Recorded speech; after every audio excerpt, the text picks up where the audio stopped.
Berdiam di dalam rumah ini denganmu dari malam hingga malam lagi. Tergantung antara ku tak kemana-mana. Dari Rabu hingga Rabu lagi. Semakin banyak waktu untuk bicara, semakin ku paham harapmu apa. Semakin banyak waktu untuk bersama, bersyukurku kau untuk jiwa raga. Bila ini bukan tetap kita saling menjaga hari depan. Tak ada yang tahu. Hadirmu sangat berharga, ku ingin engkau tahu aku sayang kamu.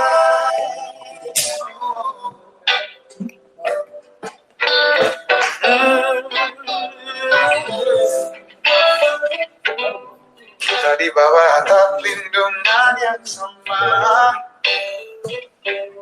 menunggu tayangnya langit pagi.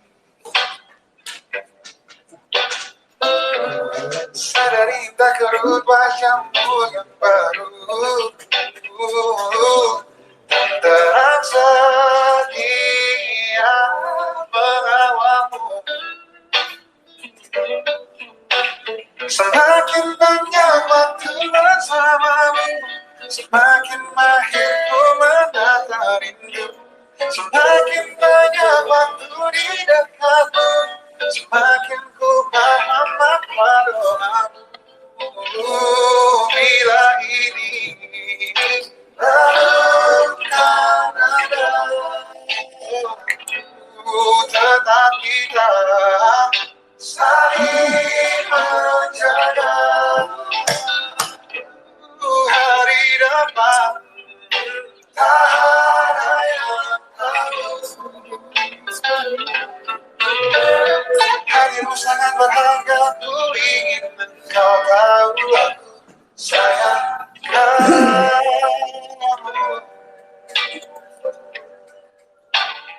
Aku sayang kamu. Boleh duluan ya? Oke.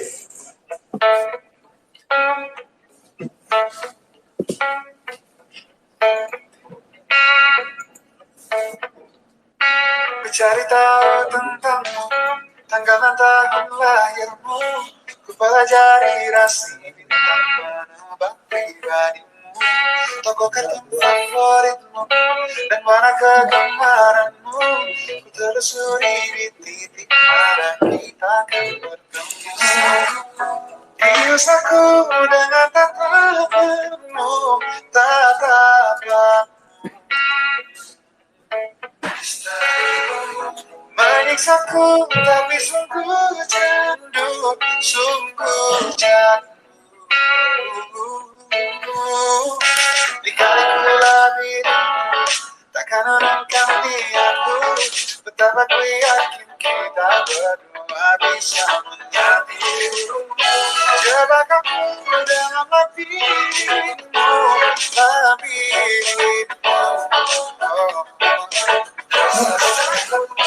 Rasaku dia di warnamu, pesona.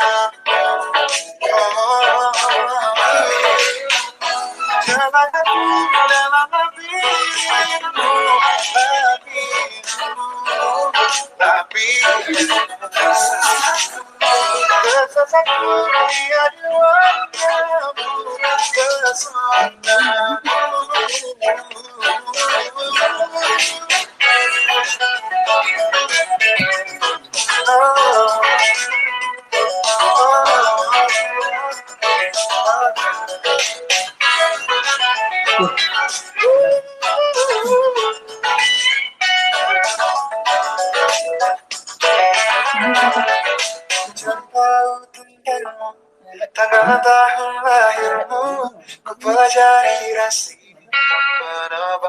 pribadimu.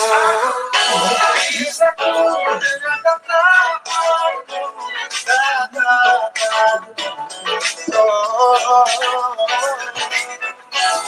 bisa ku mengapi seluruh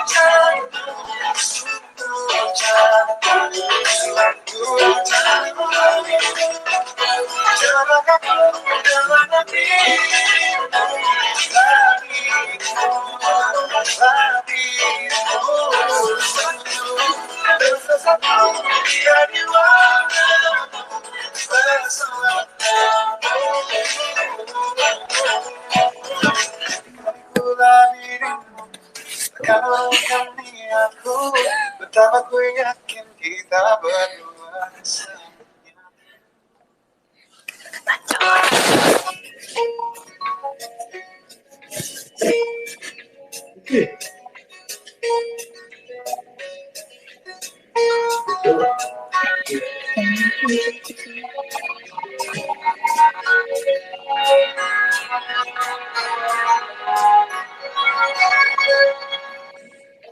Lembaran foto hitam putih, aku coba ingat lagi warna bajumu kala itu, kali pertama di hidupku,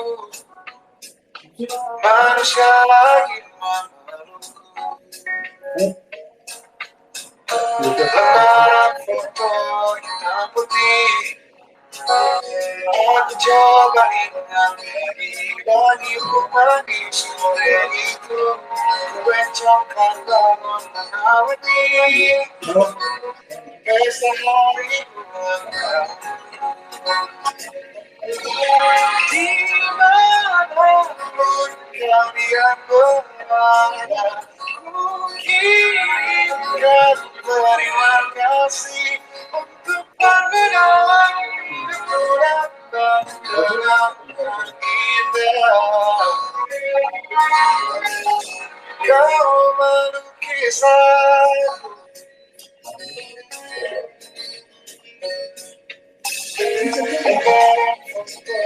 yang putih, kembali dari bintang saat tidur,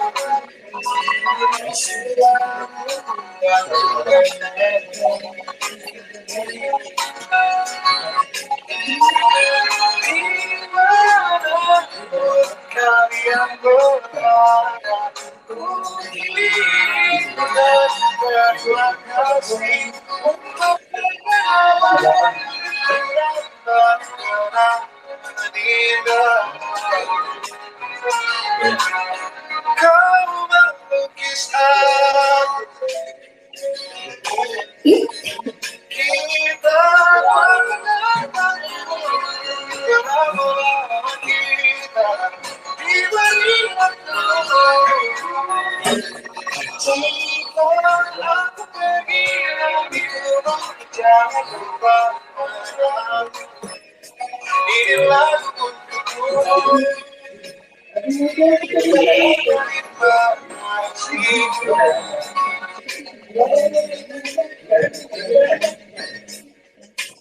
Lepas monokrom hitam putih,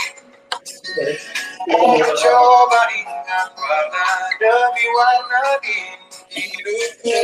Takkan ku mengenal cinta bila bukan karena hati baikmu.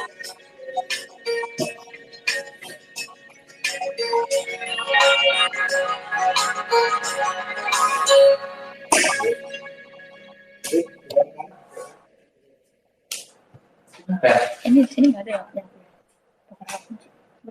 Kau bisa pegang kaki, tapi tidak mimpi-mimpi. Kau bisa pegang tangan, tapi tidak mimpi-mimpi. Kau bisa merebut senyum, tapi cinta akan lama. Kau bisa merobek hati, tapi itu tahu beratnya.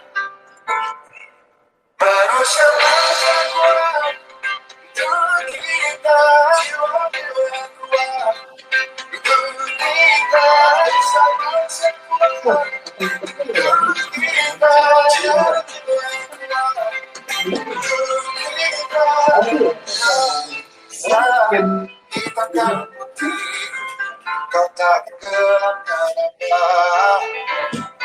Kau bisa runtuhkan jalan, dan ku menemukan jalan yang lain.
Patahkan kaki, patahkan rambut sayup, hitamkan putihnya hati, tapi tidak mimpi-mimpi.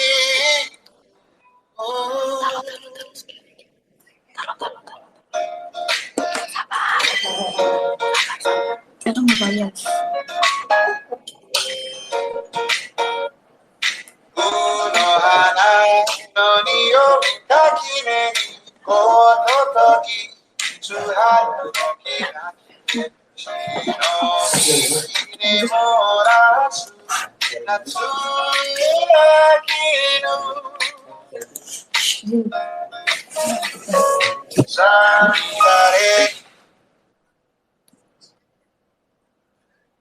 Halo, selamat malam semuanya. Kalian lagi pada dengerin Facts Blast ini di mana nih? Oh ya, kalian gimana kabarnya di bulan ketiga di tahun 2023 ini? So far so good atau malah so far not good nih? Apapun kabar kalian, aku harap hari-hari kalian selalu berjalan lancar ya. Amin. Oke, kembali lagi nih bersama Felicia di acara Facts Blast yang akan menemani kalian selama 2 jam ke depan untuk mengupas hal-hal yang sedang hits di dunia teknologi saat ini. Iya, bener banget. Halo semua, aku Tina. Oke, sebelum aku lanjut, aku mau say hello dulu nih sama Facts Buddies yang sudah join malam ini. Halo Facts Buddies, selamat malam. Oke, Facts Buddies, thank you ya yang udah join. Nah, sesuai kata P, hari ini kita akan membahas nih hal yang lagi hit saat ini, yaitu dunia teknologi. Ngomongin tentang tren, tentang hal yang sedang hits, itu selalu nggak bisa nih, Pei, lepas dari bisnis ke si Pei. Yaps, betul banget nih, setuju aku. Di zaman seperti ini, apapun yang hits atau yang viral, itu nggak lama bakal menjadi suatu peluang bisnis bagi sebagian orang yang cinta cuan pastinya. Tapi semua orang cinta cuan nggak sih, Kak? Iya, bener banget. Contohnya nih, yang kemarin viral dijuluki sebagai pencabut nyawa ruko kosong. Nah, sempat viral kan? Iya, sempet viral banget tuh di TikTok. Siapa lagi kalau bukan Mishe, ya nggak, bener. Kak? Kalau ada tanah kosong masih ada Mikshu. Betul. Nah iya bener banget tuh Pei. Pei, daripada kita malah bahas Mixu nih ya, mending kita kembali lagi nih ke main topik kita yaitu Web3, oke? Pei, sebelum aku lanjut nih, aku mau infoin ke Facts Buddies yang sudah join. Facts Buddies, boleh banget nih buat kamu yang punya pertanyaan, langsung aja mention kita. Username ID ditulis di kolom komentar ya. Yes, benar banget. Hari ini kita akan membahas tentang Web3 dan juga membahas tentang bisnis tentunya. Jadi paket lengkap banget nggak tuh? Iya, benar banget. Betul. Nah, nggak lain nggak bukan, tema dari Facts Blast hari ini yaitu Integrating Web3 into your business. Tapi, Pei, sebelum kita berdiskusi tentang apa itu Web3 ya, kita sapa dulu yuk. Narasumber kita malam ini ada Pak William. Halo Pak William, selamat malam. Halo Pak William, selamat malam Pak. Malam semuanya. Terima kasih sudah diundang. Iya, Pak William, apa kabarnya nih? Cukup baik, apalagi hari ini harga Bitcoin dan kripto lagi pada bull run ya. Oh, iya. Ya, pastinya sangat semangat nih hari ini. Mantap. Oke. Pak, boleh Mantap nih sekali. diceritakan sedikit tentang kesibukannya apa saat ini? Oke, saya perkenalkan, nama saya William Sutanto. Saya merupakan co-founder sekaligus sekarang menjadi CTO dari Indodax, crypto exchange pertama di Indonesia yang juga terregulasi oleh Bapepti, yaitu terregulasi oleh Kementerian Perdagangan di Indonesia. Saat ini sehari-hari sebagai CTO saya bertanggung jawab untuk terutama sistem dan produk di Indodax. Jadi kalau ada teman-teman yang pernah trading menggunakan Indodax, itu adalah kurang lebih kreasi dari saya dan teman-teman.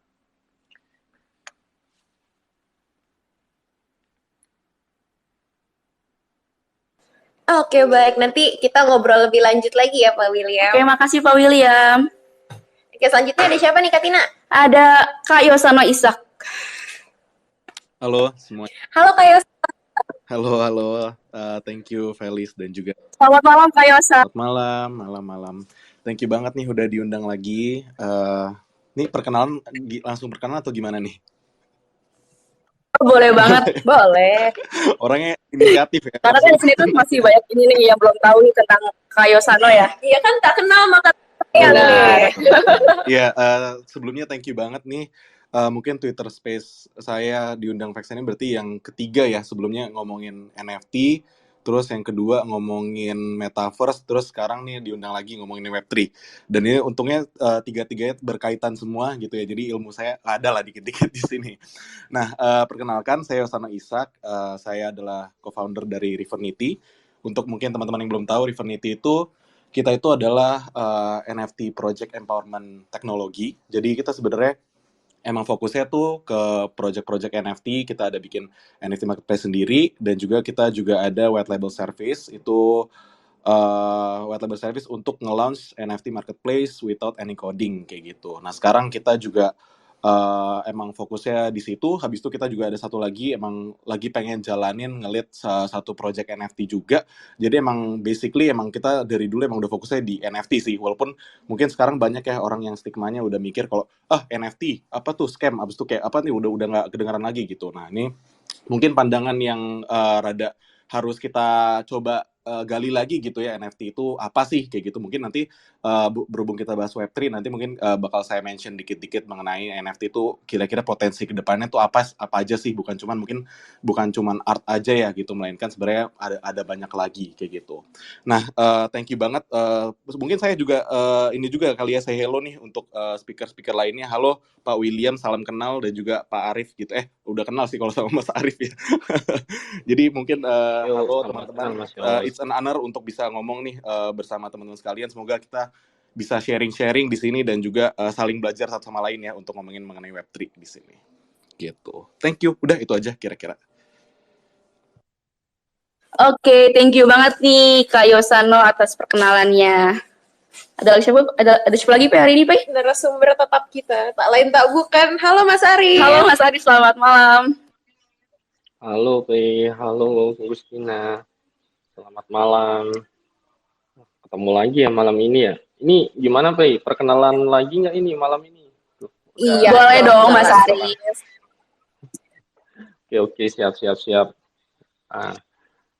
Selamat malam semuanya.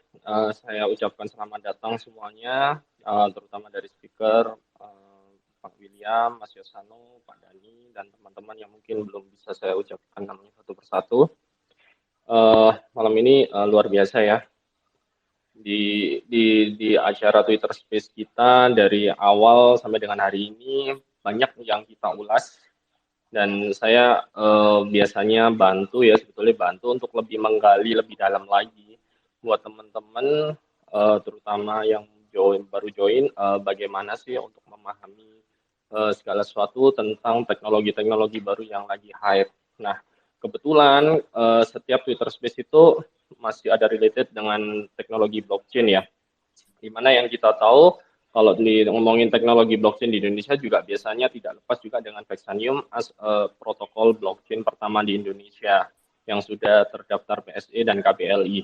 Nah, karena kita di sini bahas soal Web3, di mana Web3 ini akan lebih banyak membahas turunan dari produk blockchain, jadi akan cukup seru nih malam ini nih. Terutama ada kita ngomongnya apa ya? Mungkin suhu William ya yang nanti akan lebih ini berbagi topik tentang Web3. Untuk teman-teman yang kepo soal Web3 dan apa itu potensi dan resikonya, nanti bisa kepoin ya Twitter Space kita malam ini. Udah rasanya cukup ya perkenalan seperti itu ya Kak Tina dan Kak Pei. Silakan dilanjut. Oke, baik. Terima kasih Mas Arif untuk sedikit perkenalannya. Oke, karena Mas Arif, Kak Yosa, dan Pak William juga udah mention nih tentang Web3, tadi ada tentang NFT, dan juga ada River Engine yang tadi aku dengar, ada NFT White Label Marketplace. Aku mau nanya nih ke Kak Yosa nih. Kak, sebenarnya Web3 itu apa sih? Apa yang membedakan Web3 dengan Web2 menurut Kakak? Oke. Jadi ini sebenarnya menarik banget, kita coba bahas dari awal ya nih. Kalau misalnya kita bahas panjang teknologi di balik Web3 panjang banget, itu kan itu blockchain ya. Jadi sebenarnya Web3 itu tuh yang saya tahu ya, yang saya tahu dan saya pelajari, mungkin nanti teman-teman di sini bisa bantu tambahkan gitu ya, atau bantu mengoreksi kalau misalnya saya ada salah. Itu sebenarnya ini tuh ibarat istilah yang memayungi tahapan selanjutnya dari internet. Jadi itu tuh kayak cuman istilah fase aja gitu. Jadi contoh gini, misalnya kita ngomong dari Web 1 dulu gitu, Web 1, Web 2, Web 3 ya kan. Nah, Web 1 itu adalah masa di mana itu tahapan paling awal dari internet. Itu dimulai dari tahun 1990 sampai tahun 2000-an, di mana internet itu cuman bisa mempublikasi dan mengakses informasi secara online yang sifatnya itu masih konten statis gitu. Ibaratnya kayak kita ngelihat satu halaman gitu ya, halaman tulisan semua ya kan, ngasih tahu informasi, ya udah abis itu kayak halaman Wikipedia, ya udah kita cuma bisa baca doang. Kita nggak bisa berinteraksi di konten itu ya kan. Nah, itu adalah Web 1 di mana kita sebut tahapannya sebagai tahapan read gitu, orang cuma bisa baca. Nah, kita masuk ke tahap kedua yaitu Web 2 itu di mana si platform internet ini menjadi lebih interaktif dan juga sifatnya itu lebih sosial gitu. Nah, ini kalau di sini itu udah read and write, atau misalnya berarti bisa baca dan juga bisa nulis. Nah, ini kalau udah masuk ke tahap ini berarti itu udah zamannya sampai zaman sekarang sih, itu udah sosial media, e-commerce, dan juga pokoknya aplikasi berbasis web yang sifatnya itu orang tuh bisa berinteraksi di sana kayak gitu. Nah, itu Web 2. Nah, baru kita masuk nih sekarang ke tahapan di mana Web 3. Nah, tadi kan udah baca, nulis. Nah, selanjutnya apa? Selanjutnya di Web3 itu adalah baca, nulis, dan juga memiliki. Nah, memiliki ini itu dimungkinkan dengan adanya teknologi blockchain. Jadi benar-benar makanya kita bilang kalau Web3 ini baru dimulai sekarang lah, kayak gitu. Walaupun sebenarnya konsepnya itu sudah diperkenalkan dari tahun 2008-2009 ketika pertama kali Bitcoin itu diperkenalkan gitu. Nah, tapi makanya ini kayak ibarat tahap baru dalam evolusi internet, di mana blockchain dan kriptografi itu jadi teknologi yang benar-benar dasarnya gitu. Kenapa bisa ada Web3? Itu karena adanya si teknologi blockchain ini. Jadi ibarat nih, kalau misalnya kita yang tadinya itu, misalnya data-data kita itu, kita percayakan di sistem yang sentral gitu. Misalnya gini, kita daftar suatu website gitu ya. Nah, itu kan kita ngasih semua data-data kita gitu ya kan, untuk bisa ada di website itu. Nah, itu data itu disimpan sama si company tersebut. Nah, nantinya untuk di Web3 ini, atau misalnya di tahap internet selanjutnya, itu jadinya data-data kita itu bukan disimpan di tempat yang sentral gitu, melainkan nanti disimpan itu di blockchain atau di teknologi yang decentralized sifatnya. Jadinya itu nanti apa yang data-data yang kita miliki, ya itu kita yang pegang. Nah, itu nanti dimungkinkan dengan yaitu teknologi yang sekarang misalnya kita contoh MetaMask gitu ya. Jadi sekarang dengan satu wallet itu ya udah bisa connect di berbagai aplikasi gitu, cuman dengan pakai si MetaMask ini gitu. Nah, mungkin konsep-konsep miripnya kalau misalnya kita pikir itu sama dong kayak ini Google. Kayak apa, ketika kita Gmail itu ya udah kita mau daftar website manapun kita pakai Gmail aja gitu. Nah, itu kalau Gmail itu sifatnya masih Google itu masih centralized karena kita masih mempercayakan data-data kita di Google. Itu masih Web 2. Kita masih, walaupun kita udah autentikasi udah pakai Google aja baru bisa masuk kemanapun ya, tapi itu datanya masih dipegang sama Google. Tapi kalau Web3 itu nanti spesialnya atau uniknya karena teknologi blockchain, jadi semua data yang kita miliki itu kita simpan di wallet tersebut di blockchain ini yang sifatnya udah decentralized, dan itu jadinya kita yang memiliki semua data kita. Kayak gitu sih. Basically itu. Jadi sebenarnya Web3 itu masih emang tahap awal, emang masih dalam tahap awal perkembangan, tapi banyak ahli yang berpikir kalau misalnya Web3 itu emang masa depan internet gitu, yang lebih terdecentralized dan aman, dan juga emang nantinya sangat adil gitu bagi pengguna, karena pengguna memiliki kontrol penuh terhadap aset-aset yang dimiliki, kayak gitu. Gitu sih, guys, basically. Mungkin ada nih yang bisa menambahkan, mungkin dari Pak William nih sebagai CTO, itu kan teknologi ya Pak, mungkin ini lebih ngerti gitu secara teknisnya gitu ya. Gitu.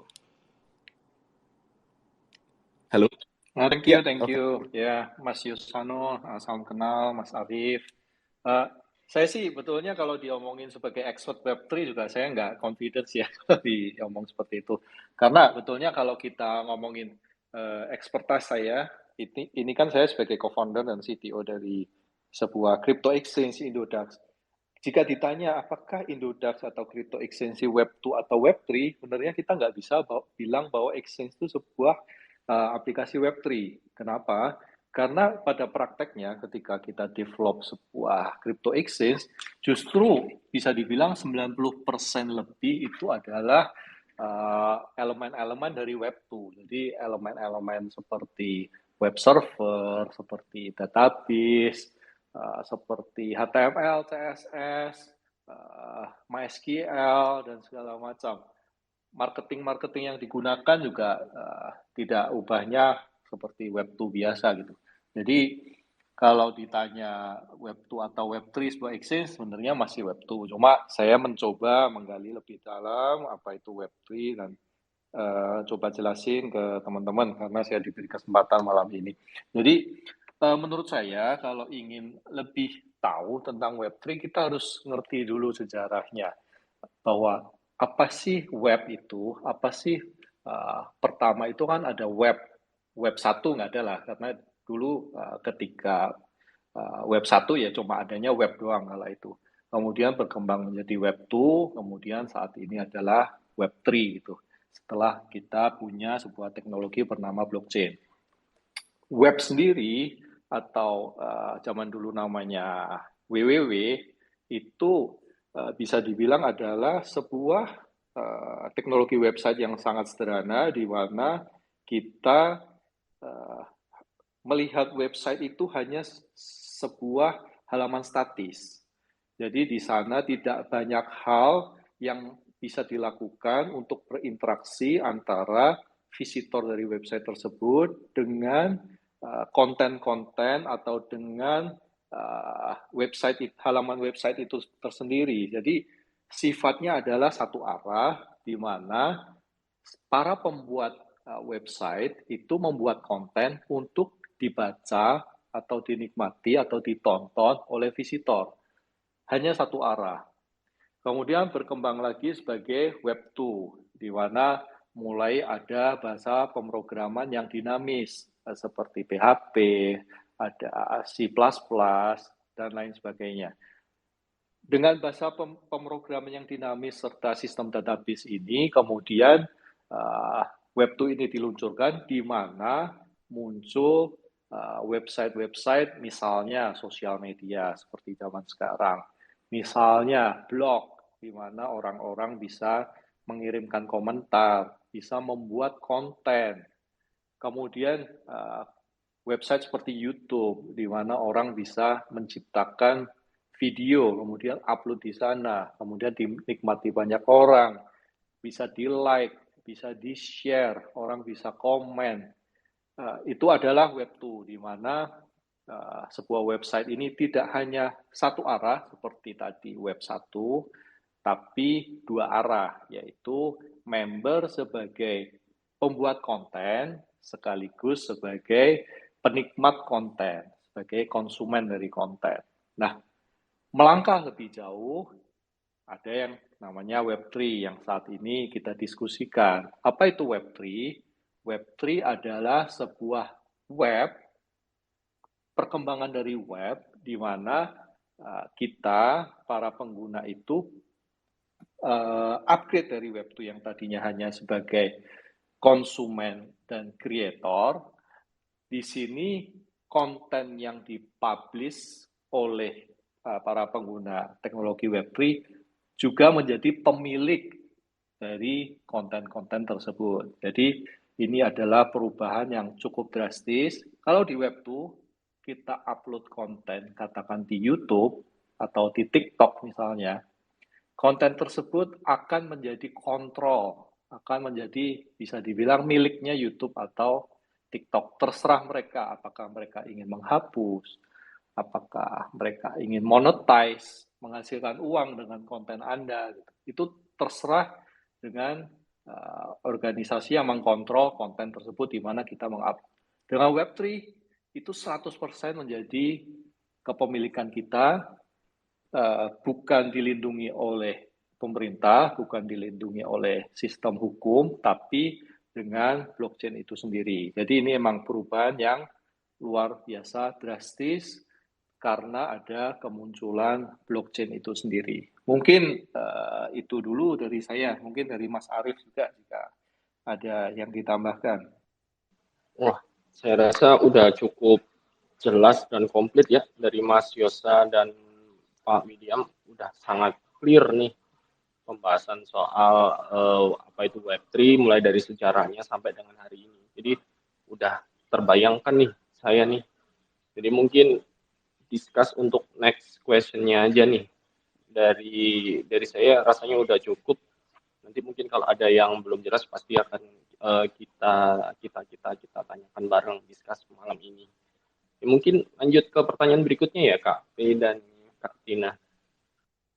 Oh iya, oke Mas Arief. Karena tadi Pak William dan juga Kak Yosa udah membahas nih tentang perbedaan Web 1, Web 2, sampai sekarang Web 3 yang sifatnya decentralized. Aku mau nanya nih, menurut mungkin Kak Yosa, apa saja nih use case Web 3 yang udah ada saat ini? Specifically mungkin yang ada di sekitar kita ya, tentunya dalam hal bisnis atau pendidikan mungkin? Oh, oke. Sebenarnya use case-nya itu udah banyak dalam artian tapi masih dalam tahap belum mature gitu. Jadi masih belum dewasa, tapi potensinya memang sangat besar si Web3 ini. Karena tadi seperti yang tadi Pak William juga sebutkan, kalau misalnya memang dasarnya itu si teknologi blockchain, jadinya sebenarnya emang use case-nya itu sangat-sangat beragam. Pokoknya segala hal yang berkaitan sama data dan juga pokoknya penyimpanan data itu bisa di-tackle gitu sama si Web3 ini gitu. Sama tahapan di Web3 ini gitu. Nah, contohnya misalnya kita mungkin harus ngomong dulu mengenai cara kerjanya tuh gimana sih? Maksudnya dengan sudah tahap si Web3 ini memungkinkan tuh kayak gimana gitu, maksudnya industri bakal berubah kayak gimana. Jadi dengan adanya si teknologi blockchain ini, itu dia tuh memungkinkan 3 fitur utama gitu. Nah, mungkin ada lagi, tapi kayak yang menurut saya paling strong itu, satu dari sisi dia pembuatan smart contract, di mana jadinya dengan tadi teknologi blockchain tadi, yang tadi penyimpanannya sudah decentralized, dia bisa menciptakan si smart contract yang memungkinkan adanya otomasi dari segala macam kontrak digital yang dibuat gitu. Jadi nantinya pokoknya si smart contract ini bisa auto execute tanpa adanya butuh bantuan dari pihak ketiga kayak gitu. Jadi misalnya nih ya contoh, saya A itu bikin kontrak dengan B gitu ya. Saya bikin kalau misalnya A menyelesaikan pekerjaan B, maka A akan mendapatkan sesuatu dari B kayak gitu. Nah, dengan ada smart contract itu kalau misalnya seandainya si A sudah menyelesaikannya, maka si A itu bisa langsung mendapatkannya dari si B gitu secara otomatis tanpa perlu adanya pihak ketiga yang menengahi kontrak mereka itu. Nah, itu smart contract 1. Nah, ini luas banget, itu use case-nya luas banget. Kalau misalnya kita mau ngomongin bisa dipakai di apa aja, itu banyak banget pokoknya. Nah, terus yang kedua itu tadi yang pengelolaan data yang terdesentralisasi, karena tadi data udah nggak disimpan di sistem yang centralized, jadi datanya itu udah decentralized, udah transparan, dan juga udah secure kayak gitu. Terus yang ketiga, yang tadi karena ya pertamanya emang untuk cryptocurrency ya, jadi pembiayaan yang terdesentralisasi atau ya kemungkinan adanya cryptocurrency gitu yang mungkin kan nantinya setiap pembayaran itu ya kita tuh udah pakai kripto gitu. Nah, itu tiga utamanya yang sekarang kita harus fokuskan. Nah, kalau misalnya kita ngomongin use case paling dekatnya, berarti itu kalau saya sih lebih suka ngomongin dari yang paling gampang ya NFT gitu ya kan, yang sekarang itu orang udah pada pakai juga gitu ya kan. Nah, NFT ini berarti memungkinkan nantinya itu setiap pengguna itu jadinya punya sertifikasi digital terhadap aset-aset digital yang dimiliki. Sertifikat digital terhadap aset-aset digital yang dimiliki, kayak gitu. Contoh paling gampangnya kemarin tuh kita kan tadi bisa kita kaitin dengan pendidikan tadi. Nah, kalau pendidikan itu bisa aja NFT itu berarti adanya sertifikat, misalnya sertifikat edukasi gitu, itu bentuknya di NFT-in gitu, disimpan di NFT kayak gitu. Nah, itu tuh jadinya dengan adanya si NFT itu, adanya memungkinkan kita untuk memverifikasi si sertifikat itu secara lebih secure. Sementara yang sistem yang dulu, sebelum ada teknologi blockchain itu belum bisa gitu. Tapi dengan adanya si teknologi NFT ini, habis itu misalnya kita pengen ngomong untuk meningkatkan sektor pendidikan, ya itu bisa pakai sendiri sertifikat, nanti semuanya tuh pakai NFT. Atau bisa juga misalnya kita ngomong dari segi misalnya donasi ya gitu ya, misalnya dari donasi atau sistem pembayaran misalnya orang kuliah nanti. Nah itu bisa juga ya, kalau misalnya kita mau ngomong ke depannya, ya itu kalau misalnya emang udah semua pakai teknologi blockchain, berarti bisa juga nanti segala macam pembayaran itu ya udah pakai teknologi blockchain gitu, jadi nggak pakai dari third party lagi kayak gitu. Atau misalnya segala macam donasi gitu ya yang terjadi dari segala institusi pendidikan itu sifatnya sudah transparan dan udah nggak bisa ibaratnya udah nggak bisa ada yang korupsi lagi lah kayak gitu, kalau misalnya kita ngomong istilah kasarnya ya kayak gitu. Jadi sebenarnya emang karena teknologinya dasar dari layer 1 dan emang potensinya itu fiturnya ada banyak banget, jadinya use case-nya tuh sangat-sangat luas gitu. Tapi emang sekarang masih belum mature kayak gitu aja sih. Jadi emang belum ada killer app-nya, belum ada ibarat satu publisher nih ya, satu publisher yang emang bikin satu killer app yang semua orang bisa pakai, habis itu jadinya interface-nya juga enak dipakai, dan ya udah general user jadi bisa pakai. Tapi emang karena pada dasarnya pas kemarin itu para pembuat misalnya blockchain ini ya kan, para itunya itu dasarnya bukan dari orang UI, atau misalnya kita belum nemuin use case yang gimana yang bisa dipakai general dan bisa mengedukasi orang secara gampang, jadi itu terbatasnya di situ sih kayak gitu. Jadi sebenarnya kalau saya in terms of use case itu luas banget sih, panjang banget itu kayak gitu sih. Gitu. Halo? Ya. Ya, terdengar kok Kak Yosa. Oke, boleh nih Pak William mau menambahkan mungkin dari sisi exchanger atau dari sisi Pak William sendiri itu gimana? Boleh. Jadi kalau use case di Web3 ya, menurut saya yang paling gampang itu ya sesuai dengan cryptocurrency yang pertama ada di dunia, yaitu Bitcoin. Bitcoin digunakan sebagai apa? Yaitu sebagai pembayaran gitu. Yang paling gampang ya untuk pembayaran dulu.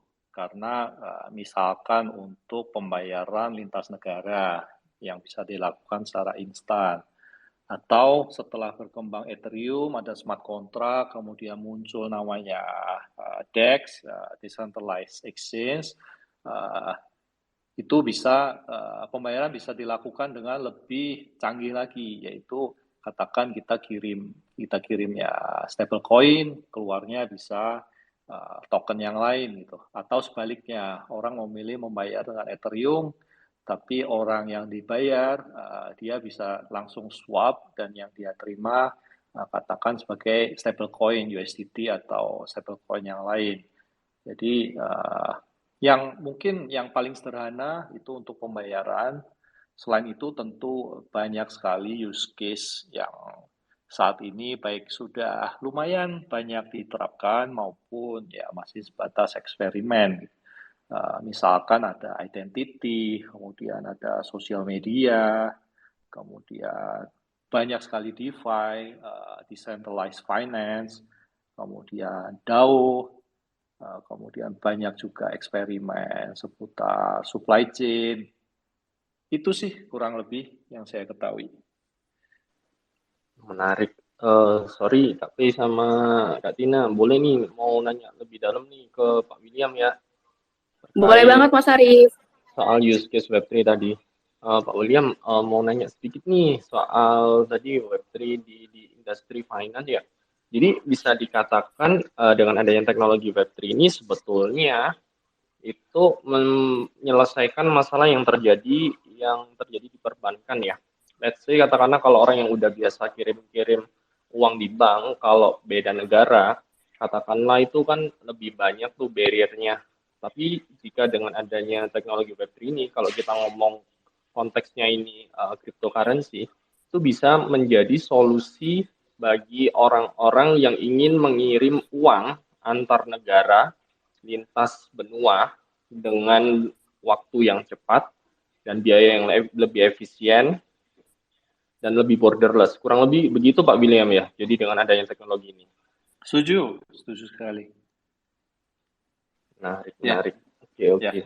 Berarti Memang lumayan keren ya kalau lihat use case dari Web3 ini sebetulnya ya. Jadi dengan adanya problem yang terjadi di industri sebelumnya di perbankan ya, kita nggak ngomong specifically bank apa, tapi itu pasti akan terjadi di mana di industri bank manapun. Kalau kita ngirim, katakanlah mau ngirim teman ke Amerika gitu, itu kan ada beberapa step yang harus kita lalui ya, dari IDR, kita kirim IDR, deposit IDR itu akan di-convert jadi dolar, dari dolar nanti dikirim lagi di sana jadi USD, dan itu ada waktu juga dan ada biaya yang harus dikeluarkan, dan let's say itu cukup mengganggu ya untuk orang yang mungkin katakanlah yang butuh uang secara cepat dan instan. Berarti dengan adanya Web3 ini itu akan jadi satu solusi baru bagi teman-teman yang ingin mengirim uang lintas benua tapi menggunakan teknologi Web3 ini, let's say katakanlah turunannya berupa cryptocurrency, Pak William ya. Betul sekali. Jadi memang blockchain ini dibuat itu kan karena konon waktu itu Satoshi Nakamoto tidak setuju atau antipati terhadap perbankan, terhadap dunia perbankan, karena waktu itu di tahun 2008 ada krisis di Amerika yang disebabkan oleh Lehman Brothers yang bangkrut, ya kan. Kemudian pasar finansial jatuh gitu. Nah, sejak saat itu ya bisa dibilang orang-orang yang Bitcoin maksimalis atau kripto maksimalis itu percaya bahwa this is the alternative of fiat money, di mana kripto itu bisa menggantikan peran dari uang yang diterbitkan dari negara, yang diterbitkan oleh bank sentral. Nggak usah jauh-jauh, kita mundur sampai 2008. Jika teman-teman mengikuti berita beberapa hari yang lalu, hari Jumat itu ada bank yang kolaps, 2 bank kolaps di Amerika gitu. Kalau kita mundur, nggak usah terlalu jauh, seminggu aja. 3 bank, ada 3 bank kolaps, di mana orang-orang yang nabung di 3 bank tersebut bertanya-tanya apakah mereka akan mendapatkan uang mereka kembali. Nah, ini kan sesuatu kekhawatiran yang sangat besar bagi masyarakat itu. Kalau kita nabung di bank, benernya uang kita aman apa enggak ya? Jangan-jangan suatu saat uang kita hilang. Nah, ini yang salah satu hal yang merupakan fitur dari cryptocurrency tersendiri, karena ketika kita hold cryptocurrency, tentunya cryptocurrency yang baik ya, yang bagus itu bisa dikatakan kita menjadi bank itu sendiri. Kita menyimpan uang itu sendiri di dalam wallet kita atau di dalam genggaman tangan kita. Oh, menarik. Berarti kendali aset ada dalam genggaman kita ya. Kalau kita taruh uang di bank, berarti kontrol aset kita serahkan ke pihak ketiga. Bahasanya kan gitu ya Pak William ya? Exactly. Oke, luar biasa. Menarik sih ini. Untuk next-nya, pertanyaan tentang apa ya Kak Tina dan Kak Pia? Ini makin malam. Bahasannya ini. Ya, karena tadi udah di-mention nih tentang bagian pendidikan, bisnis. Tadi Pak William juga udah membahas tentang perbankan dan juga tadi sempat mention tentang TikTok. Aku penasaran nih, kalau di dalam industri kreatif itu peran Web3 udah sejauh mana ya? Mungkin apa ada contoh real case-nya?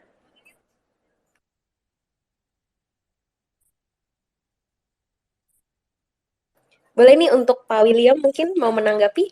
Oh, saya lagi. Saya orangnya nggak terlalu kreatif sebetulnya. Jadi, nggak apa-apa Pak William, ini insightful banget malam ini. Kita malah pengen belajar, udah dikosongkan di kelasnya nih. Lanjut Pak William. Siap. Kalau untuk industri kreatif ya mungkin seperti yang sudah kita saksikan terutama di 2021 ya. Itu kan ada buluran NFT. Banyak orang yang membuat Ya, itu hype-nya NFT. digital art dalam bentuk NFT, Betul. kemudian orang-orang yang memang suka dengan art tersebut bisa membeli NFT dan ketika mereka membeli art NFT tersebut itu dijamin oleh teknologi blockchain bahwa art tersebut memang unik, milik dia, tidak diduplikasi, dan ketika orang tersebut mau menjual kembali art tersebut, maka tersedia decentralized market, misal di OpenSea gitu, bisa diperjualbelikan dengan mudah. Nah, turunannya NFT ini bisa di-attach ke real art, bukan real art ya, tapi art, traditional art, katakan musik, ada startup di Indonesia dan Netra, mereka nempelin royalti musik ke NFT, di mana orang yang hold NFT ini akan mendapat sebagian dari royalti dari musik yang mereka beli gitu. Jadi ini mungkin beberapa contoh yang ada di industri kreatif, dan menurut saya ke depannya pasti akan lebih banyak ide-ide lagi yang lebih keren, yang mungkin bakal diadopsi, bakal dijual belikan oleh orang-orang, baik itu yang sudah ngerti Web3 atau sekarang masih berkutat di Web2. Karena seperti Meta, Facebook, Instagram, mereka juga sudah terintegrasi dengan NFT sendiri. Jadi saya yakin sih adopsinya akan makin besar ke depannya untuk industri kreatif. Menarik. Jadi kalau ngelihatnya ini dari Web3 ini dengan adanya NFT turunan dari Web3 ini berarti orang bisa belajar soal blockchain. Pintu masuknya jadi dua, Pak William ya. Jadi yang awalnya belajarnya dulu, let's say journey-nya dari kripto, sekarang bisa langsung dari jalur NFT, dari jalur art yang mungkin orang nggak harus kenal dari trading, tapi malah kenal dari digital identity yang disematkan di art yang jadi file digital gitu ya. Dan ini memang cukup menarik ya idenya ya. Tadi juga dijelaskan juga sama Pak William kalau NFT itu juga ada semacam bisnis model baru di mana ada orang jika membeli NFT ini maka dapat sebagian royalti. Istilahnya kayak dalam mungkin dunia saham kayak pembagian dividen gitu ya. Dan ini aku juga excited banget ya, ternyata bisa dilakukan ternyata hal seperti itu di industri ini. Luar biasa sih. Iya. Kalau dari Mas Yosa, menarik sih.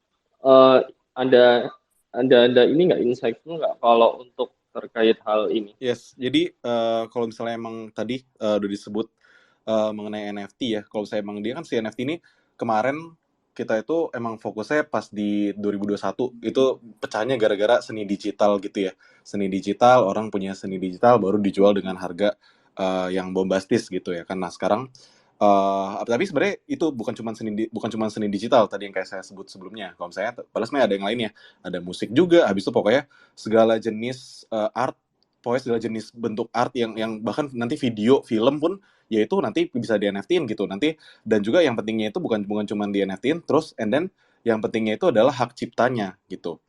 Tadi makanya juga teman-teman udah sempat mention juga mengenai royalti. Nah, kita mungkin saya introduce dikit. Jadi sebenarnya kalau saya kita tuh ada salah satu platform yang build di kita juga punyanya Mas Anang itu pasar NFT. Nah, itu dia juga emang fokusnya tuh ke royalti gitu. Jadi dia pakai service white label kita, dia bikin NFT marketplace namanya pasar NFT dan dia emang fokusnya tuh mau ke royalti musik. Jadi nantinya itu semua ibarat semua. Jadi misalnya orang beli karya misalnya Once gitu ya, misalnya beli karya Mas Anang gitu, walaupun sebenarnya Once juga ada bikin di kita juga. Nah itu kalau dia juga bikin yang versi IDR dan juga versi cryptocurrency. Nah misalnya kita contoh ya album Mas Anang gitu. Album Mas Anang kan itu ibarat kepunyaannya si Mas Anang gitu. Tapi misalnya dia pengen jual hak royaltinya gitu ya. Misalnya dia jual, yaudah nih kepemilikan dari album ini nanti setiap income yang didapat itu bisa dipecah dulu. Jadi misalnya dari yang 100%, jadi nanti dia pegang 50% itu punya dia, baru 50%-nya dia pecah lagi untuk user-user yang pengen beli si kepemilikan royalti ini gitu. Nanti jadinya dengan usernya itu misalnya yang udah fans banget gitu, udah suka banget sama lagu Mas Anang gitu, dia bakal beli itu dan juga nanti dia bakal dapat royaltinya gitu sesuai dengan persentase dari yang dimiliki dari si NFT yang royalti tersebut kayak gitu. Jadi emang kedepannya si NFT ini bener-bener sangat-sangat apa ya memanjakan creator gitu. Jadi bisa sangat possibility itu masih banyak banget sih itu ke depannya. Jadi makanya sebenarnya industrinya itu kemarin ya udah itu ya wajar sih hampir semua teknologi itu pasti kayak gitu. Semua teknologi pasti ibaratnya ada sistem ada ke tahap dia pengenalan, habis itu tahap dia booming, bahkan tahap sampai orang over speculation gitu. Orang sampai masuk sampai gede-gedean baru akhirnya misalnya bubble gitu, pop jatuh gitu. Tapi nanti pasti naik lagi gitu. Itu kurvanya itu kurva S nanti. Nanti kurva S baru nanti pas dia udah nemuin ibarat use case yang paling muhtahir, yang paling kepakainya, itu baru nanti dia bakal naik lagi. Tapi makanya kita bisa bilang kalau misalnya NFT dari segi industri kreatif ini sebenarnya emang real gitu. Sementara selama bisa digunakan dengan benar use case-nya kayak gitu. Jadi kalau misalnya kita awang-awang kita lihat emang sebenarnya use case itu sangat real dan sebenarnya sangat bagus sih untuk creator. Cuman ya emang kemarin lagi masanya aja gitu. Emang kita lagi masa-masa kita coba masih cari tahu nih yang oke-nya tuh mau dibikin kayak gimana, arahnya kayak gimana, dan bentuknya nanti akan seperti apa kayak gitu. Jadi emang sebenarnya tergantung dari para publisher, para ibarat penerap dari industri ini yang kita pengen bikinnya itu misalnya orang-orang haki, orang-orang yang megang royalty itu mau nggak nih untuk masukin itu ke NFT, mau nggak untuk coba taste atau merasakan untuk coba dulu nih kalau misalnya dipakai teknologi blockchain kayak gitu. Sekarang emang kurangnya tuh masih di situ aja sih. Padahal sebenarnya emang potensinya dari Web3 itu udah pasti nanti gede banget gitu walaupun di industri kreatif apalagi gitu yang emang sangat-sangat memanjakan creator nantinya kayak gitu. Gitu sih tambahan dari saya paling ya. Mungkin saya balikin nih ke host. Silakan juga Mbak Felis dan juga Mbak Gustina. Oke, terima kasih Kak Yosa atas penjelasannya. Karena tadi udah dipaparkan nih terkait industri kreatif tentang bisnis modal royalti pada NFT art. Boleh nih Kak Yosa, aku mau nanya lagi. Kira-kira apa saja sih peluang dan tantangan dari penggunaan Web3 khususnya dalam bisnis di berbagai industri? Oh, oke. Peluang dan tantangannya. Jadi kalau misalnya peluangnya kita bisa ngelihat dari tadi keuntungan-keuntungan yang didapat dengan teknologi blockchain gitu ya. Dengan pakai teknologi blockchain makanya memungkinkan datanya itu jadi sifatnya transparan ya kan, transparan dan juga bisa dibilang ya udah jadinya pengguna memiliki kontrol penuh atas datanya sendiri kayak gitu. Jadi bisa dibilang juga bisa jadi alternatif pembayaran juga tadi misalnya tadi Pak William bilang juga misalnya makanya teknologi cryptocurrency itu memotong bank kayak gitu jadinya pengguna jadi bisa lebih ibarat punya kontrol nanti atas semua aset yang dimiliki kayak gitu. Jadi emang peluangnya tuh tadi transparan terus emang datanya di own sama jadi ibarat bener-bener nanti di internet yang tahap ketiga ini pengguna tuh punya kontribusi yang besar gitu. Jadi nggak mengandalkan perusahaan besar lagi kayak gitu. Nah, kalau misalnya untuk use case-nya tadi yang saya sebut maksudnya ada banyak banget gitu. Itu peluangnya bisa dilihat tadi dari NFT, bisa juga misalnya kita ngomong DeFi, bisa juga ngomong sistem supply chain, nah kan pakai teknologi blockchain juga kayak gitu. Nah, sementara kalau misalnya untuk tantangannya itu ini yang menarik sebenarnya emang yang saya rasa sih kalau misalnya kita ngomong peluang itu udah banyak banget lah ya. Kita ngomong peluang Web3 ini tapi sebenarnya tantangannya yang harus di-highlight dan sebenarnya harus banyak orang-orang yang tahu juga nih tantangannya tuh kayak gini dan yuk kita pengen bikin apa dari tantangan ini. Yang pertama itu udah pasti kita ngomongin regulasi lagi-lagi ya kan itu ketidakpastian regulasi. Itu dan kalau misalnya kita ngomong ketidakpastian regulasi itu juga karena wajar ini masih teknologi awal itu masih orang-orang tuh masih butuh edukasi. Nah ini yang kedua makanya itu butuhnya karena teknologinya yang rumit itu butuh edukasi yang baik gitu mengenai si teknologinya ini. Nanti setelah udah edukasi sudah baik baru kita ngomongin mengenai si regulasinya. Oke, Web3 itu nanti blockchain itu sebenarnya emang sulit sih untuk meregulate blockchain gitu karena ya kita bisa bilang itu sekarang yang udah baru mencoba regulate blockchain tuh misalnya contoh Amerika ya. Nah itu itu harus dipikirin lagi gitu. Emang para petinggi-petinggi emang harus coba belajar dulu nih, ya kan Web3 ini itu apa sih, blockchain itu apa, cryptocurrency itu apa, baru coba ngomongin sama-sama kira-kira mau dibawa kemana. Habis itu paling yang selanjutnya itu tantangannya ya udah pasti ya karena ini teknologi yang sangat mengandalkan internet, yaitu udah pasti berarti internet yang merata tuh sangat penting.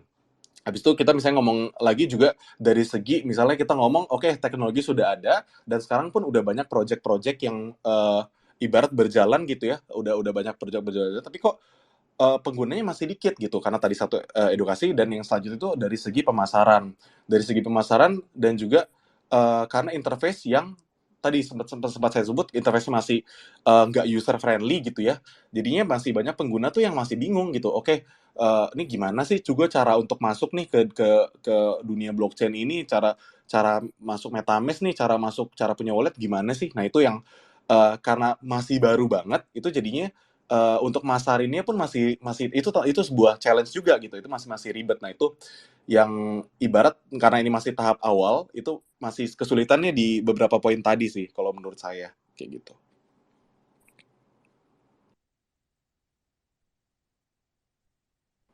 Halo. Ya, luar biasa dari Mas Yosa. Untuk peluang dan tantangannya ternyata udah cukup kompleks ya. Oke, mungkin langsung kita lanjut ke Pak William ya. Kalau Pak William melihatnya untuk peluang dan tantangan dari Web3 ini mungkin punya pendapat sendiri, Pak William. Ya, mungkin saya sambil euforia dikit nih. Bitcoin hampir 400 juta ini Boleh. baru aja. Wah, iya. Mau ke 28 nih sepertinya nih. Iya, mantap. Ini apa namanya? Event space ini kayaknya Twitter bawa Space, ini ya. rezeki. Amin. Ya, kalau ngomongin peluangnya Web3, kita harus lihat bahwa Web3 itu sifatnya apa. Web3 itu sifatnya transparan, Web3 itu sifatnya decentralized, Web3 itu sifatnya adalah aman. Jadi semua peluang dari 3 sifat itu akan menjadi sebuah peluang yang luar biasa ke depannya. Di mana sebelumnya untuk sebuah organisasi atau sebuah perusahaan hanya bisa diatur, hanya bisa dikontrol apabila ada sebuah lembaga kontrol, ada sebuah sentralisasi yang mengkontrol semua gitu. Kalau kita ngomongin aspek negara, artinya harus ada pemerintah, harus ada pengadilan, harus ada polisi yang mengatur semua itu, yang memaksakan semua aturan yang sudah dibuat oleh pemerintah atau oleh lembaga hukum yang sudah ada.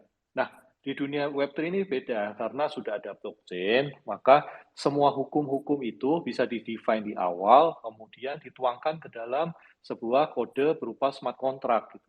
Jadi yang ngatur bukan manusia lagi, yang ngatur adalah kode, yang ngatur adalah sistem, di mana sistem tersebut ya kalau sudah disetujui bersama, sudah di-deploy, tidak bisa diganti lagi gitu. Jadi hukum bukan lagi diatur oleh manusia, hukum itu tertuang di dalam kode. Nah, kenapa ini jadi penting?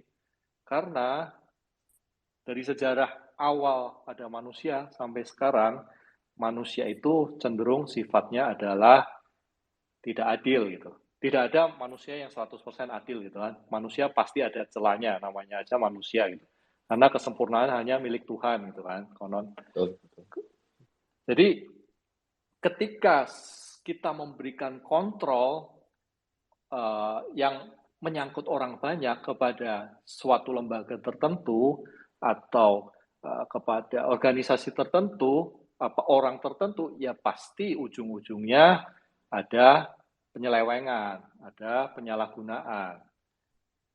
Kasus yang paling gampang ya beberapa minggu lalu kan, katanya ada pajak, petugas pajak itu hartanya banyak, nggak tahu itu hartanya dari mana gitu kan, katanya kehidupannya arogan, banyak pamer segala macam.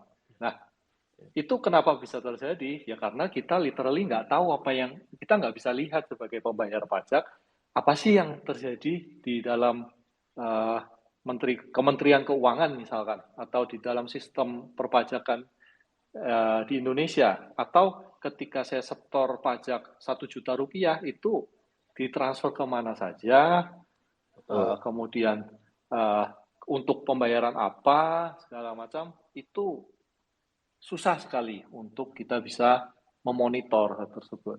Nah, bayangin kalau semua ini ada di dalam blockchain. Semua flow uang kelihatan di sana, ya kan? Yes. Kita setor, katakan 1 ETH, jelas masuknya di mana, keluarnya di mana. Seluruh dunia bisa melihat. Nah, jadi itu opportunity yang luar biasa bagi transparansi. Jadi kekuatan bukan kita berikan, bukan kita percayakan kepada orang yang tidak bisa kita percaya, tapi kita percayakan pada algoritma, kita percayakan kepada kode.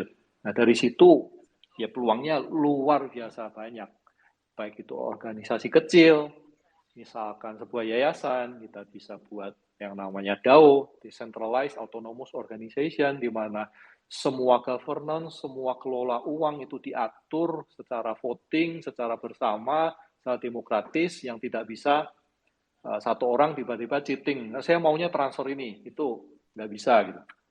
Bahkan itu yang contoh kecil, kalau contoh besarnya ya bisa.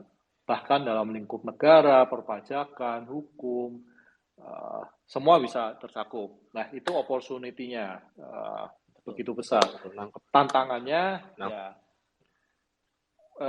posisi blockchain atau Web3 atau kripto ini adalah sesuatu yang cukup susah untuk diterima, terutama kepada orang-orang yang mungkin konvensional ya, orang-orang yang ada di pemerintahan, yang ada di perbankan. Karena apa? Karena hukum yang mengatur tentang finansial, tentang perbankan, itu adalah hukum yang sangat rigid. Finansial dari zaman dulu sampai sekarang itu sudah fail banyak sekali. 100 tahun. Sudah fail luar biasa banyak. Gitu. Oleh karena itu pemerintah berusaha membuat peraturan serigid mungkin. Sangat kaku, sangat susah diubah, cukup susah untuk inovasi masuk. Apalagi inovasi yang se-ekstrim seperti kripto, Web3, atau blockchain. Jadi ketika kita ngomongin regulasi, pasti ada perlawanan dari pemerintah atau dari industri finansial tradisional. Apalagi ini masuk juga sebagai kompetitor mereka sebetulnya. Karena kita menawarkan sistem keuangan yang jauh lebih terbuka, yang di mana seluruh insentif itu bukan lagi dikontrol oleh sebuah lembaga, tapi didistribusikan secara bersama oleh para pengguna dari sistem blockchain itu tersendiri. Kemudian ya sebagian besar tantangan tadi sudah dijawab sih sama Mas Yosano, ada masalah UX, kemudian masalah scaling mungkin, karena kalau kita pakai Ethereum, transaksi per second cuma sekitar 10 per second, tentu nggak mungkin dong se-Indonesia harus ngantri setiap kali mau beli gitu kan. Kemudian tentang keamanan mungkin, kalau tentang keamanan, karena untuk saat ini kembali lagi seperti tadi, UX kripto itu masih kurang bagus. Jadi untuk para user, terutama mungkin yang kurang tech savvy, itu akan sedikit sulit untuk mengamankan wallet mereka sendiri gitu. Kalau di perbankan, mereka cuma mungkin orang yang nggak ngerti tech, nggak punya aplikasi di handphone, mereka sekedar buka rekening. Kalau mau transfer, mereka bawa slip, bawa ke bank, tanda tangan, tunjukin KTP, selesai gitu. Nah, kalau di Web3 karena 100% digital, nggak bisa semudah itu. Orang harus bisa take up seed phrase-nya sendiri, kemudian bagaimana dia nggak kena phishing, segala macam. Itu butuh banyak edukasi ke depannya supaya orang masyarakat kebanyakan itu bisa menggunakan Web3 dengan gampang dan dengan nyaman dan dengan aman. Itu mungkin dari saya, mungkin agak panjang. Luar biasa. Mantap. Ya, mantap ya Mas Yos ya. Jadi mungkin bisa digali nih, karena kita ngomongin potensi dan resiko, sebetulnya ini adalah poin-poin utamanya nih. terutama mungkin ada industri-industri baru yang mencoba untuk terlibat atau terjun ke era Web3 seperti ini, pasti mereka juga akan melihat poin-poin ini. Jadi mungkin Pak William mau tanya nih soal potensi dan resikonya tadi. Jadi bisa dikatakan dengan semua kelebihannya ya, mulai dari desentralisasi, terus habis itu tidak dikontrol oleh salah satu lembaga terpusat, terus transparansi, itu dengan potensi-potensi sebetulnya yang jauh luar biasa lebih baik, itu ternyata untuk melakukan adopsi sebuah industri ini ternyata masih susah. Mungkin ada nggak outlook atau pandangan dari Pak William ya, mengapa industri ini tuh masih agak susah diterima di luar notabene konteks edukasi ya Pak William ya, edukasi memang mungkin jadi hambatan juga. Yang saya pengen pertanyakan itu, orang di era yang serba terbuka seperti sekarang itu informasi pasti bisa dicari kan, ya tinggal balik lagi, maksudnya sebetulnya apa sih yang membuat teknologi dari Web3 ini yang udah luar biasa banget, banyak manfaat dan fungsinya, itu masih agak susah, utamanya di lingkungan government. Gitu Pak William. Balik lagi sih seperti yang tadi, karena emang aturan finansial itu rigid sekali. Pemerintah itu susah menerima sesuatu perubahan apabila itu dikaitkan dengan industri finansial gitu. Jadi mereka pasti enggan dulu, karena mereka sebetulnya tujuan dari mereka kan hanya, kalau pemerintah ya, mereka kan perlindungan konsumen, ya kan. Jadi ketika mereka melihat sebuah makhluk yang tidak mereka kenali, ya mendingan mereka say no daripada kecolongan ke depannya. Ya. Oke. Padahal mereka bisa sebagai regulator, bisa sebagai pengawas juga, itu juga mereka bisa terlibat ya. Maksudnya daripada risknya, dia melihat harusnya potensinya jauh lebih banyak sih. Ini kalau dari pandangan saya Pak ya, dengan itu yang ditawarkan oleh teknologi.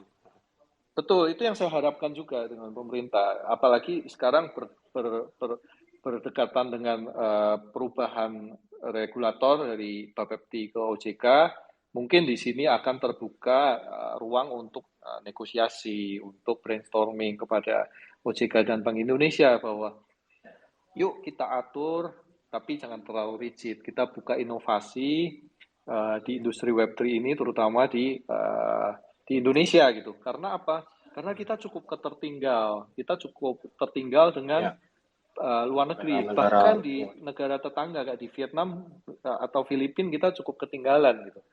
Jadi kalau nggak ada sebuah flexibility dari pemerintah, apalagi kalau misalkan ada dorongan dari pemerintah untuk melakukan suatu inovasi di Web3, Indonesia pasti bakal besar sekali di inovasi Web3 ini, karena populasi kita besar, talent kita di development di tech itu juga sangat besar.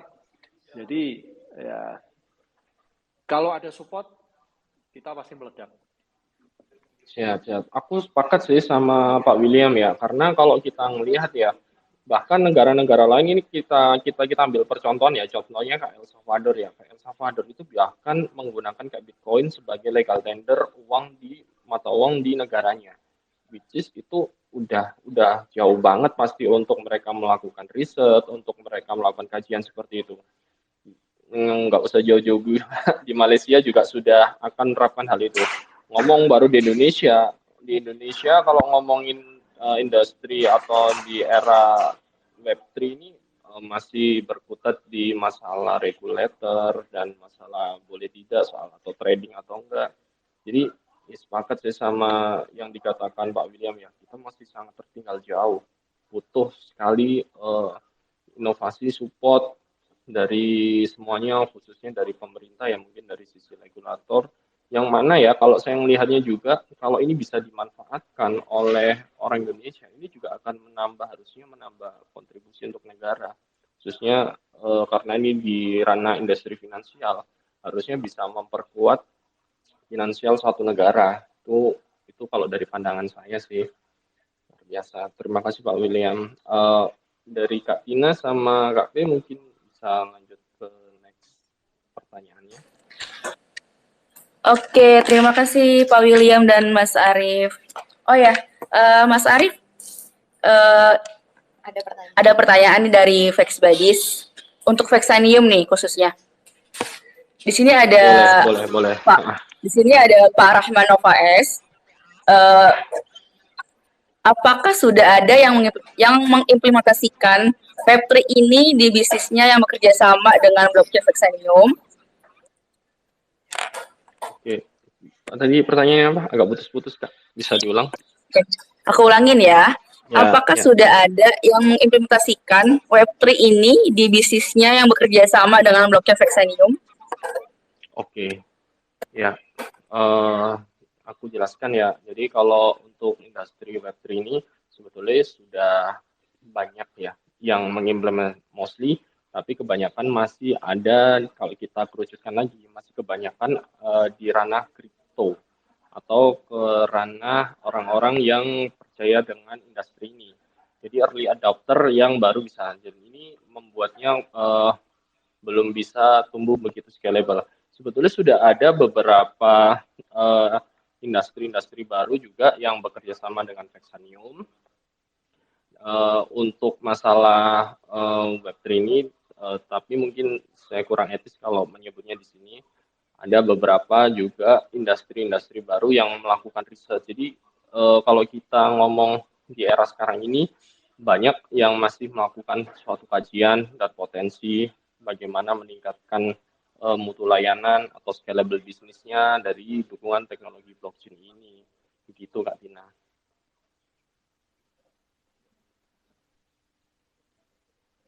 Halo? Oke, Mas Arief. Thank you banget atas jawabannya. Ya. Oh, di sini udah ada Pak Dani nih yang udah join. Mungkin Pak Dani mau nambahin, Pak, sedikit pertanyaan dari Vex Buddies. Halo, selamat malam semua. Ya, wah, hari ini saya mendengarkan senior saya Pak Will ini luar biasa sekali ya. Halo bro. Halo bro, ya. Kapan nih kita ngopi-ngopi Biasa. lagi ya? Berapa minggu yang lalu Iya. saya sempat ngopi Siap. sama Pak Will ya, dengar story beliau yaitu bagaimana beliau ikut pre-sale Ethereum ya itu. Itu mungkin nanti bisa diceritakan tuh pre-sale Ethereum Diamond Hand baru keluar tahun ini ya. Oke. Ya, tadi saya coba ingin jawab ya mengenai bisnis yang memakai Vexanium blockchain. Sebelumnya saya mungkin perkenalkan diri saya, nama saya Dani Baskara. Ya kebetulan kita salah satu dari founder dari Vexanium ya. Di Vexanium sendiri sudah running sejak tahun 2019 mainnetnya. Jadi kita udah running dari tahun 2019 hingga hari ini.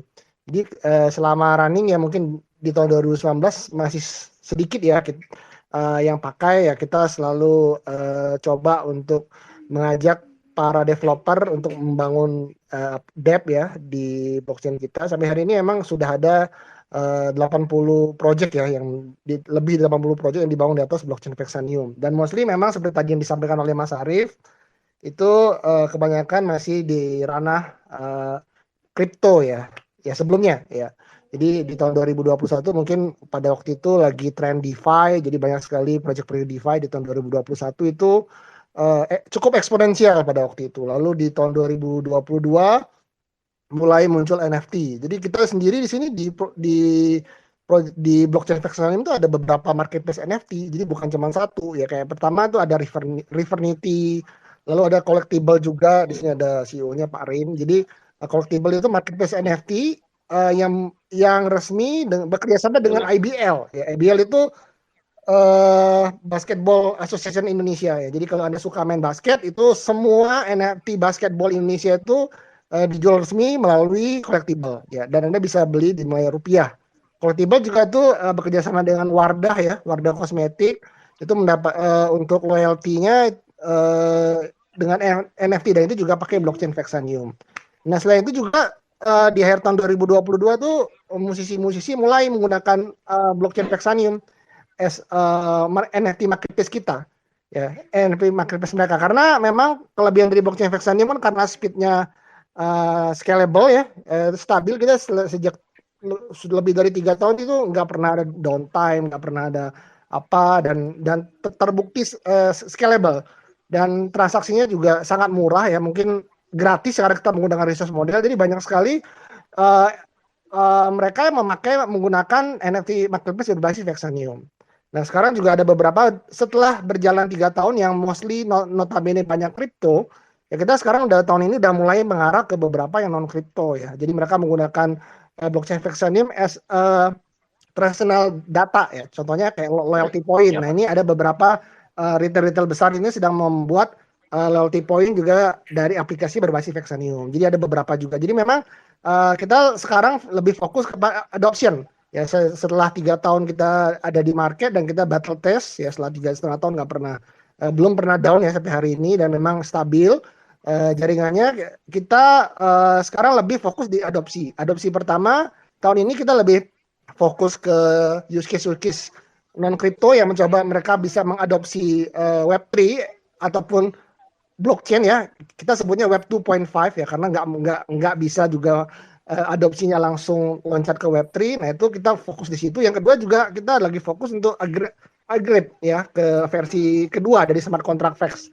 Jadi Vex kan sebelumnya kita pakai C++, dan C++ itu kebetulan memang secara performance itu bagus, tapi adopsi memang masih kurang karena mostly orang-orang untuk adopsi untuk smart contract pakai Solidity. Jadi kita lagi develop versi 2 ya untuk smart contract. Jadi nanti bisa ada developer bisa pilih tuh mereka bisa menggunakan smart contract Solidity ataupun smart contract yang native yang C++ sebelumnya. Ya kurang lebih sih seperti itu sih.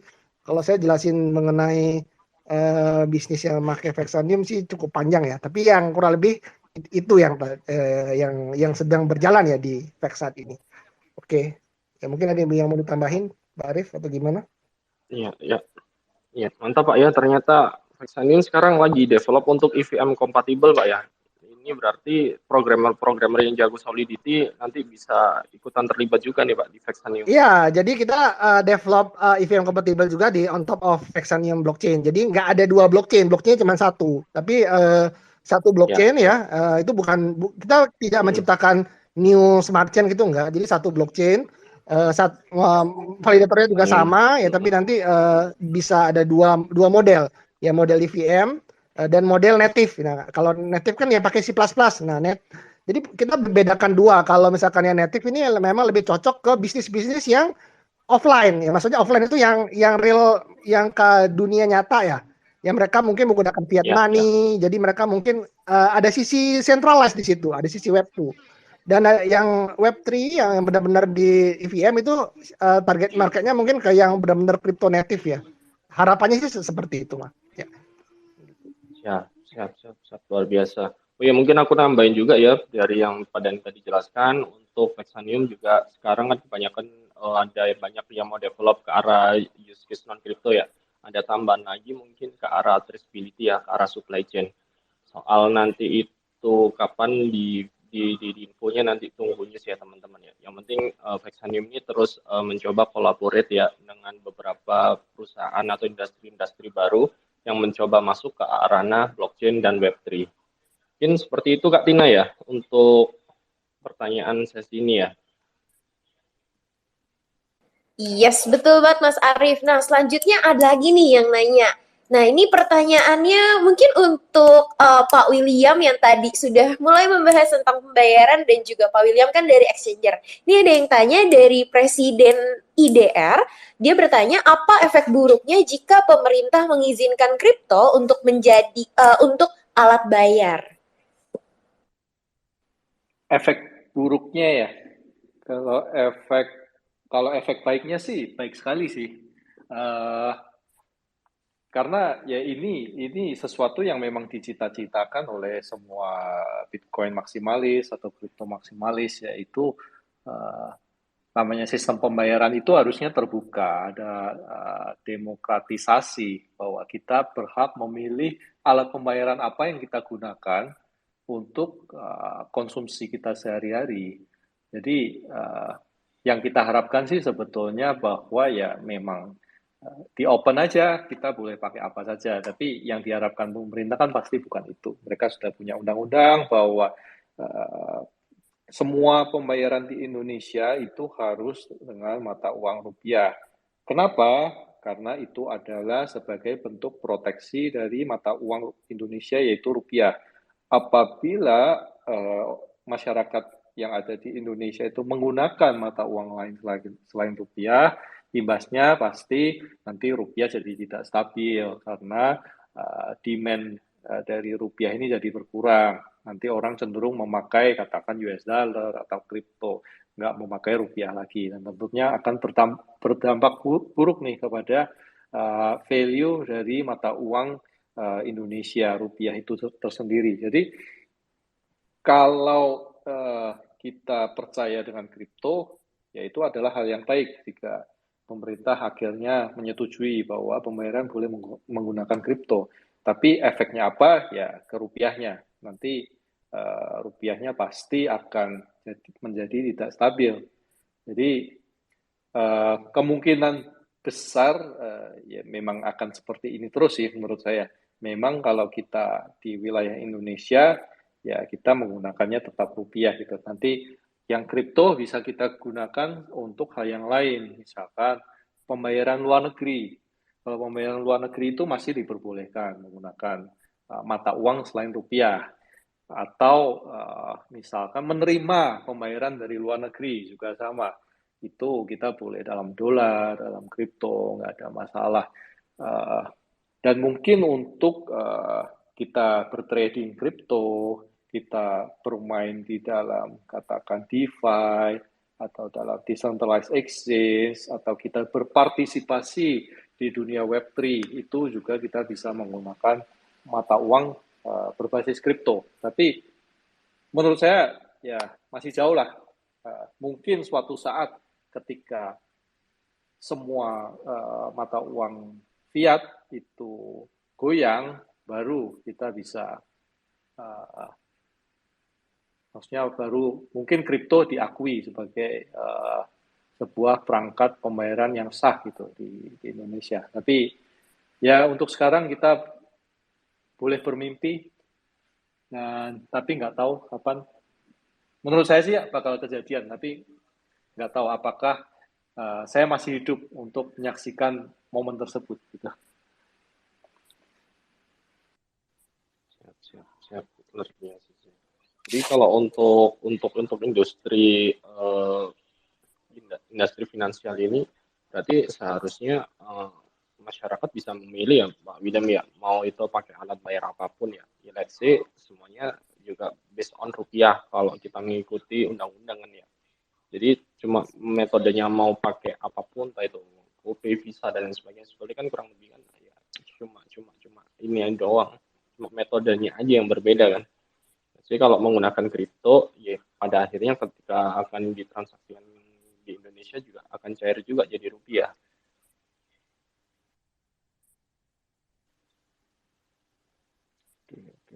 Paham sih. Halo, tes. Oke, thank you Pak William atas jawabannya. Oke, aku lanjut ya. Tadi kan Pak William kan sempat ini ya menyinggung terkait pembayaran pajak ya, yang dimana kita tahu isu saat ini dan menimbulkan trust isu yang ada di masyarakat kita tuh meningkat. Nah, ngomongin soal kepercayaan, bagaimana sih perusahaan membangun kepercayaan konsumen atau user terkait pengaplikasian teknologi Web3, misalnya terkait masalah keamanan dan privacy dari teknologi tersebut. Menurut Kaysa gimana, Kak? Oke. Jadi sebenarnya kalau misalnya kita ngomong ini ya, membangun kepercayaan konsumen, itu tadi perusahaan tuh maksudnya mungkin kita harus define lagi si perusahaan yang kita maksud ini, apakah perusahaan yang meluncurkan si project blockchain, ya kan? Otomatis berarti ya udah ada project blockchain-nya, atau yang dimaksud perusahaan tuh apakah itu termasuk dalam si teknologi Web3-nya itu sendiri gitu. Nah, jadi mungkin yang lebih cocok adalah yang pastinya yang pertama, yaitu perusahaan misalnya dia uh, bikin teknologi di apps gitu ya, atau teknologi blockchain misalnya.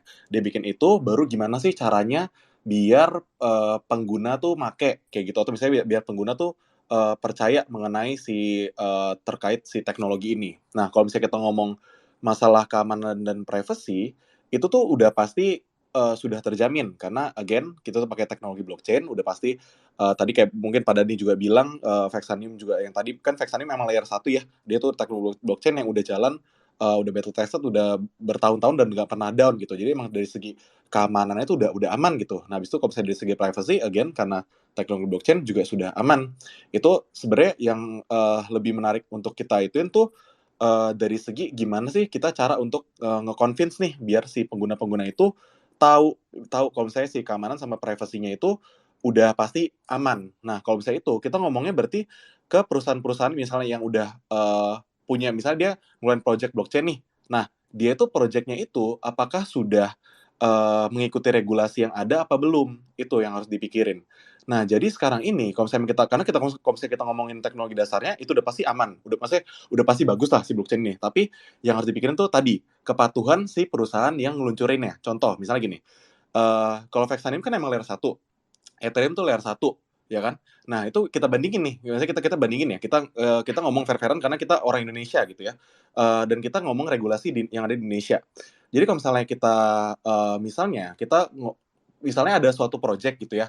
Misalnya saya deh contoh project Refinity gitu ya. Refinity bikinnya itu di atas blockchain Vexanium. Kita pakai layer 1 Vexanium. Tapi misalnya ada project A gitu ya. Project A bikinnya itu bikin project blockchain-nya itu makanya layer satunya Ethereum gitu ya. Dia dibikin di Ethereum gitu, dia pakai teknologi blockchain Ethereum.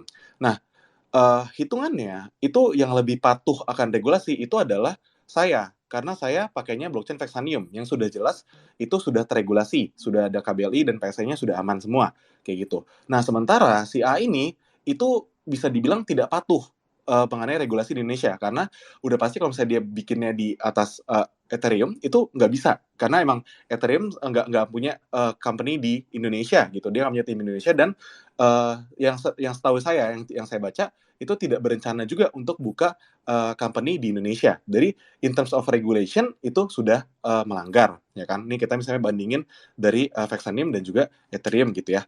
Nah, itu tuh hitungannya si perusahaan ini gitu, si perusahaan yang punya project ini misalnya saya sudah mematuhi dan nanti ke depannya ibarat sudah aman karena saya sudah patuh regulasi. Sementara yang tadi si A itu bisa dibilang jadinya itu tergantung konsumen. Apakah konsumen mau coba tetap percaya karena dia lihat teknologi ada, tapi itu bisa dibilang sudah menyalahi si kepatuhan tadi. Nah, itu yang jadi masalah sih. Nah, itu yang saya rasa yang harus penting di highlight gitu. Nah, jadi kalau saya in terms of teknologinya itu sudah pasti bagus, tapi kalau misalnya kita ngomong dari segi regulasi, nah itu si perusahaan yang meluncurkan teknologi blockchain itu apakah dia sudah patuh regulasi untuk menggunakan blockchain yang sudah ada KBLI dan PSE-nya atau belum gitu, yang masih ya udahlah yang penting pakai aja gitu blockchain yang banyak dipakai gitu ya. Nah, misalnya kan Ethereum ya semua orang pakai Ethereum kok aman kali harusnya ke depannya gitu. Tapi kan kita nggak tahu nih ke depannya regulasinya akan seperti apa. Apakah ternyata nantinya akan banyak blockchain yang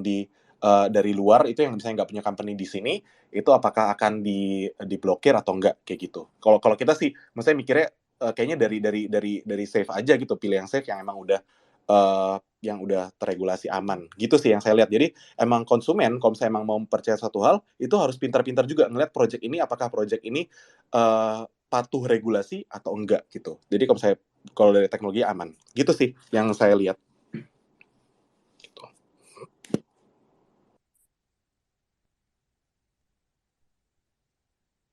Oke, Nah, kayak menarik.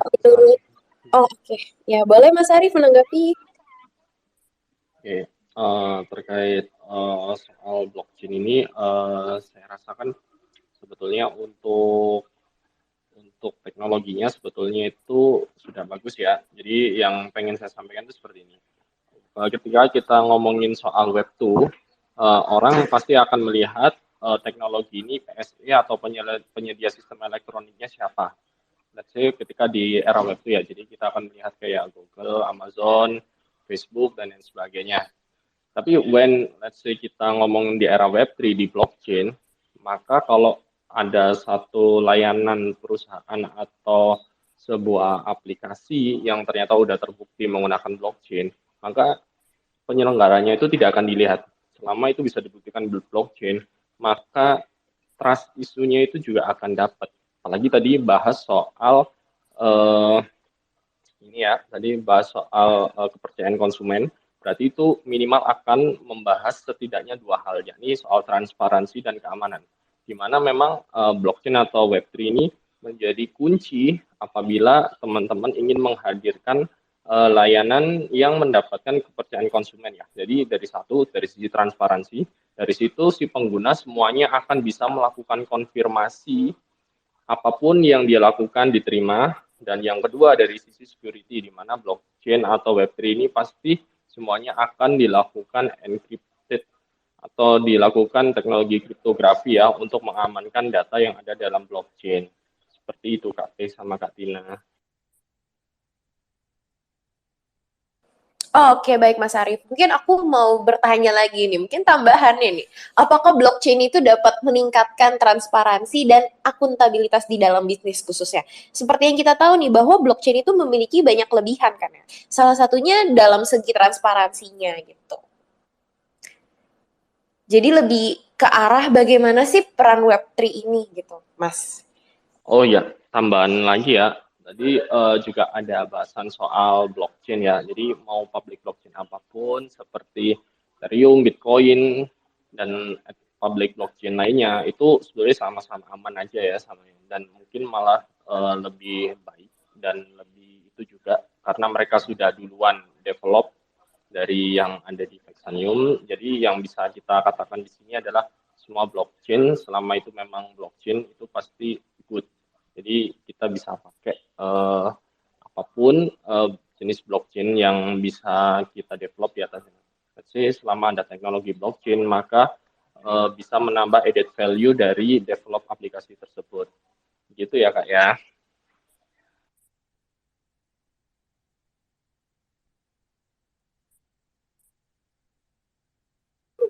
Oke, thank you Mas Arief atas penjelasannya.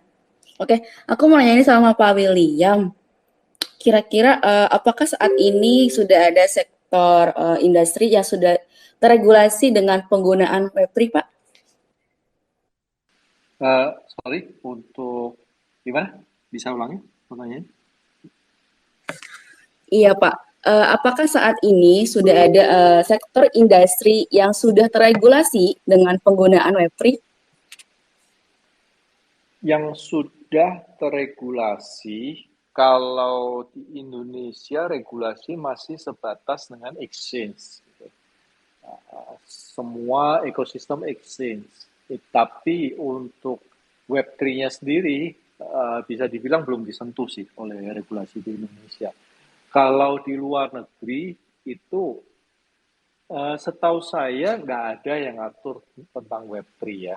Nggak ada yang ngatur tentang Web3. Yang ada itu semua adalah ke exchange-nya, ke bisnisnya. Kemudian apakah token atau kripto ini dimasukkan ke dalam kategori sekuritis atau bukan sekuritis. Misalkan pengaturan yang ada ya, contohnya ya, apakah staking Ethereum itu termasuk sekuritis yang harus memenuhi peraturan dari SEC. Jadi wacana-wacana, narasi-narasi yang ada itu masih hanya sebatas itu. Tapi di industri Web3-nya sendiri itu nggak diatur. Contohnya apakah boleh pakai Uniswap atau enggak gitu, apakah boleh nerbitin NFT atau enggak, itu tidak ada yang mengatur sampai sekarang.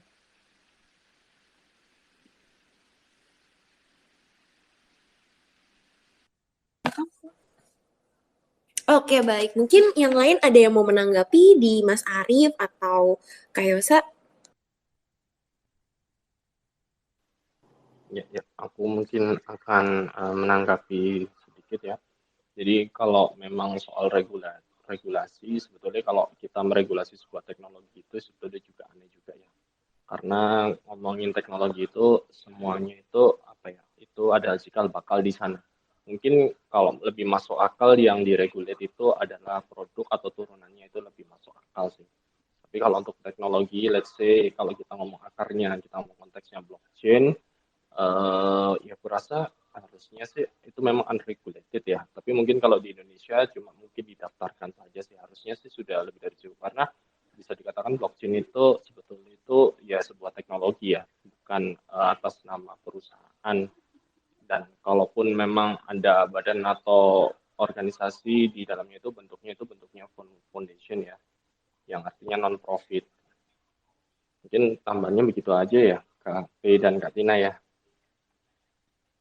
Oke, baik. Nah, mungkin bisa di next kali ya.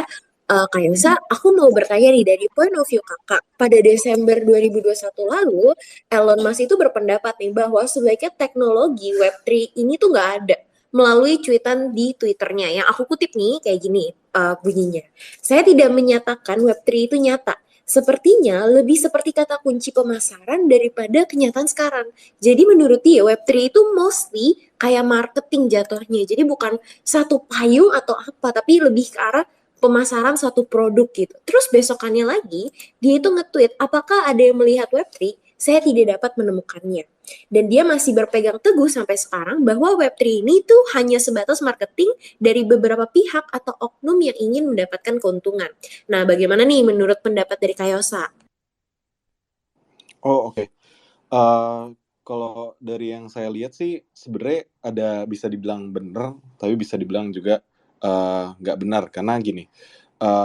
Ya seperti saya sebut sebelumnya, jadi emang sebenarnya Web3 itu kan ibarat kayak cuman istilah umum lah untuk memayungi, untuk ibarat kayak cuman untuk apa ya, ngasih tahu doang ini fase ini kita tuh lagi di fase internet yang lagi di mana sih. Jadi itu cuman istilah yang untuk ngasih tahu kalau misalnya visi internet tuh bisa lebih baik dan nantinya ke depannya akan seperti ini kayak gitu. Jadi kalau misalnya dibilang itu istilah marketing, itu bisa juga dibilang kayak gitu. Mungkin iya, tapi bisa juga sebenarnya ya itu bisa dibilang juga emang untuk fase untuk menggambarkan ya kita lagi di fase internet yang mana gitu. Ya kalau dari saya lihat ya.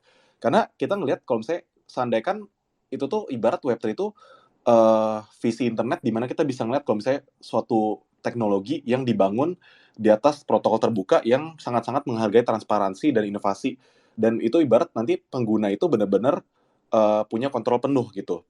Jadi dari yang saya lihat emang nantinya itu banyak perusahaan-perusahaan besar makanya yang ibarat menentang atau misalnya kayak bener-bener nganggap ini kayak sebuah hal yang nggak gimana gitu atau gimana, maksudnya kayak karena itu tuh nanti ke depannya emang yang dilihat dari Web3 ini di mana benar-benar pengguna tuh jadi pemimpin dari datanya sendiri. Sementara sekarang ini kan emang banyak banget, bukan banyak banget, tapi emang hampir semua company itu perangnya tuh data gitu loh. Perangnya jadi emang semua company itu punya data kita, dan itu jadinya kita itu bukan cuman konsumen, tapi kita itu produk gitu. Jadi segala ads yang kita lihat itu ya itu dari data-data kita gitu. Misalnya kita interestnya kita suka dengan ini, kita suka main golf gitu ya. Ya udah yang muncul-muncul nanti alat-alat golf gitu. Misalnya kita suka mobil, ya udah nanti yang muncul-muncul ads mobil gitu ya. Karena kita produk gitu. Karena si company itu punya data kita gitu. Nah, visi internet Web3 itu harapannya adalah ya udah nanti user tuh punya data sendiri atas punya kontrol sendiri atas datanya sendiri gitu. Nah, sekarang itu emang sebenarnya Web3 itu ya masih ya kita menganggap masih tahap yang ya udah kita namain aja Web3. Nah, tahap yang tadi makanya saya bilang read, tahap pertama itu baca, tahap kedua itu baca dan tulis, nah baru tahap ketiga baca, tulis dan memiliki gitu. Emang yang masih abu-abu, bahkan kalau misalnya kita banyak riset-riset, belajar gitu juga banyak juga nih yang masukin kalau misalnya IoT atau Internet of Things dan juga AI itu juga ya termasuk dalam Web3 gitu. Sementara kalau misalnya kita ngomong definisi dasar dan sebenarnya banyak yang setuju juga, kalau misalnya Web3 itu kan ini dari segi blockchain-nya gitu ya, dari Web3 is blockchain gitu misalnya. Nah, gitu. Jadi emang ya ini emang terms yang untuk menggambarkan aja sih yang saya lihat emang bahwa ini fase internet lagi kayak gini. Jadi kalau misalnya kita tanya ada atau enggak ya kinda ada, kinda enggak gitu. Gitu sih. Jadi mau misalnya Elon Musk bilang juga ya udah itu mungkin cuma emang teknik marketing atau apa ya itu bisa juga dibilang iya, bisa juga bilang enggak gitu. Gitu sih.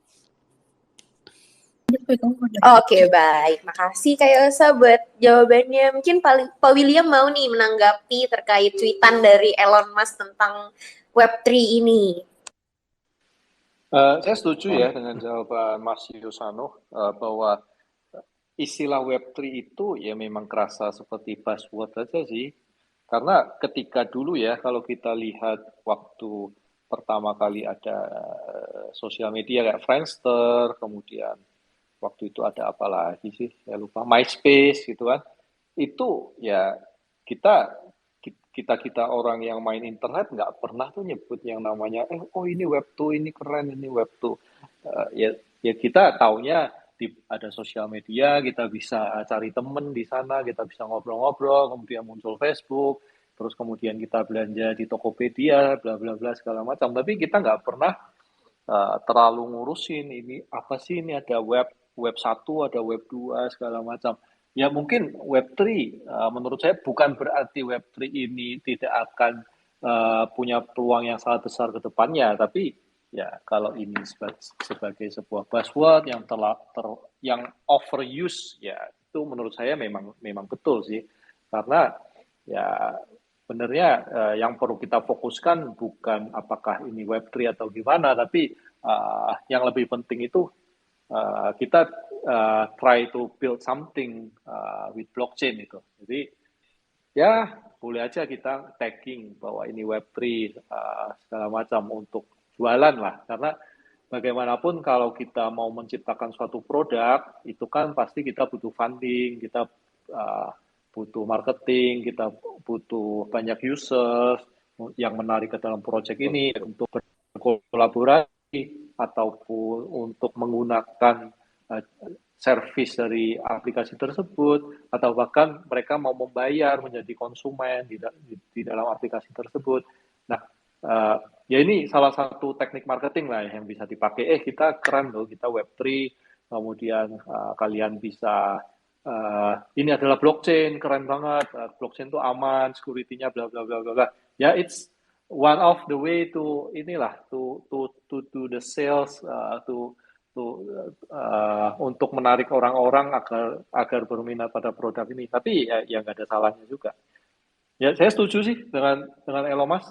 Tapi ya apakah ini buzzword kemudian ke depannya kemudian tidak menjadi besar? Nah itu yang menjadi pertanyaan. Kalau menurut saya sih, saya cukup maksimalis di kripto dan Bitcoin. Menurut saya Web3 ini sudah pasti. Kalau mungkin Web3 terdengar sebagai sebuah buzzword atau overuse word, ya kita ngomongin blockchain gitu. Blockchain itu sudah pasti menjadi masa depan. Karena kita lihat situasi hari ini aja itu udah sangat nggak ideal di industri finansial tradisional. Jadi kita butuh solusi, kita butuh alternatif. Nah, alternatifnya ya blockchain ini, ya atau kadang-kadang kita sebut Web3 itu sih.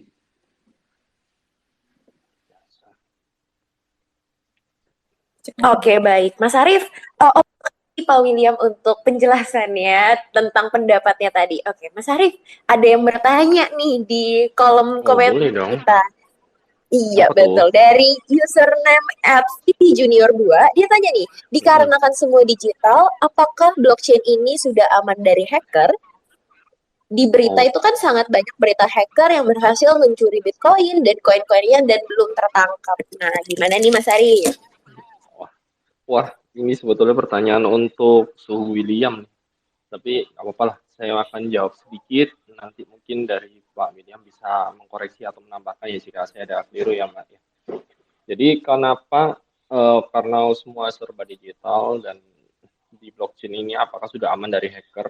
Nah, jadi yang dihack itu sebetulnya karyawan yaitu bukan dari sisi blockchain-nya.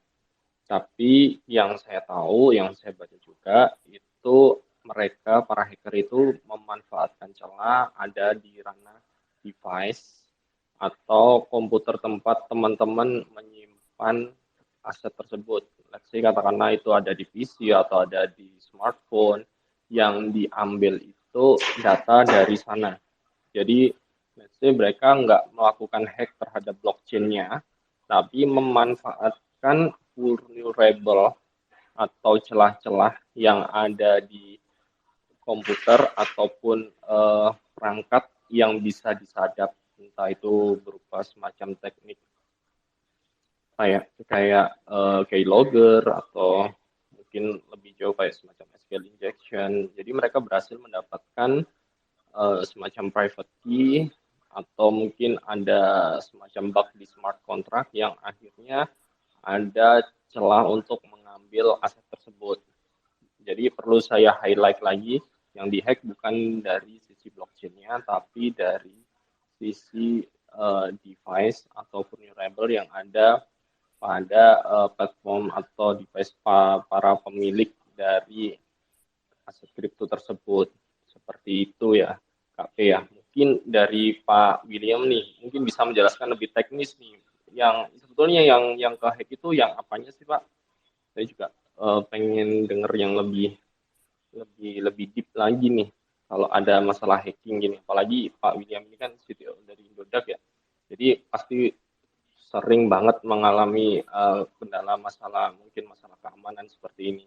Boleh Pak mungkin berbagi dengan kita Pak soal info security soal di blockchain. Silakan Pak William. Saya setuju sih dengan Mas Arief bahwa untuk security blockchain sendiri sangat jarang sebetulnya ada vulnerability di level blockchain network. Jadi di blockchain itu kan ada beberapa layer ya, ada layer konsensus, ada layer data, ada layer network, kemudian ada layer aplikasi, ya kan. Kalau di layer blockchain-nya sendiri, memang ada beberapa kali ada bug gitu. Kayak sebenarnya beberapa hari yang lalu ada bug di Dogecoin dan Litecoin juga yang udah ditambah. Tapi karena sifatnya blockchain itu yang sangat terbuka, open source, kemudian sistem kerjanya adalah kolaborasi, bug-bug seperti ini tuh biasanya bisa ditangani dengan sangat mudah. Begitu ketahuan ada bug, itu komunitas biasa langsung nambal, langsung menutup bug itu dengan cepat gitu. Kemudian saya ucapkan selamat sih ke Vexanium dan para holder Vexanium mungkin karena sudah ini ya ada planning akan integrasi dengan EVM atau dengan bahasa pemrograman Solidity ke depannya. Karena menurut saya ini adalah suatu breakthrough yang cukup signifikan, terutama di masalah keamanan di layer aplikasi. Kenapa? Karena tidak dipungkiri, walaupun ada banyak bahasa pemrograman untuk smart contract di dunia ini, tapi yang paling banyak digunakan itu adalah Solidity. Yang banyak standarnya adalah di bahasa pemrograman Solidity, di mana kode-kodenya sudah banyak yang diaudit, diterima secara luas bahwa ini aman. Gitu. Misalkan token ERC20 atau token NFT itu ada kode-kode yang sudah distandarisasi oleh OpenZeppelin yang biasanya para developer tinggal pakai. Dan kode ini sudah lolos audit dan di peer review dengan begitu banyak orang di dunia sehingga keamanannya sangat terjamin.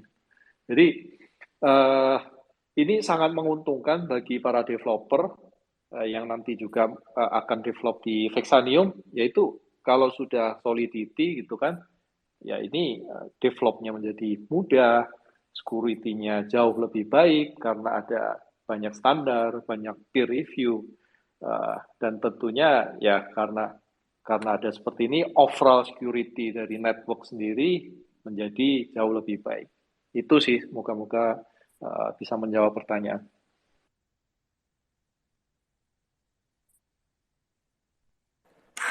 Oke, terima kasih Pak William atas penjelasannya. Oke, aku mau nanya kepada Kak Yosa terkait langkah apa sih yang dapat dilakukan untuk mendorong perkembangan ekosistem Web3 di Indonesia? Oke, untuk perkembangan ekosistem Web3 di Indo sebenarnya ada banyak sih yang bisa dilakukan.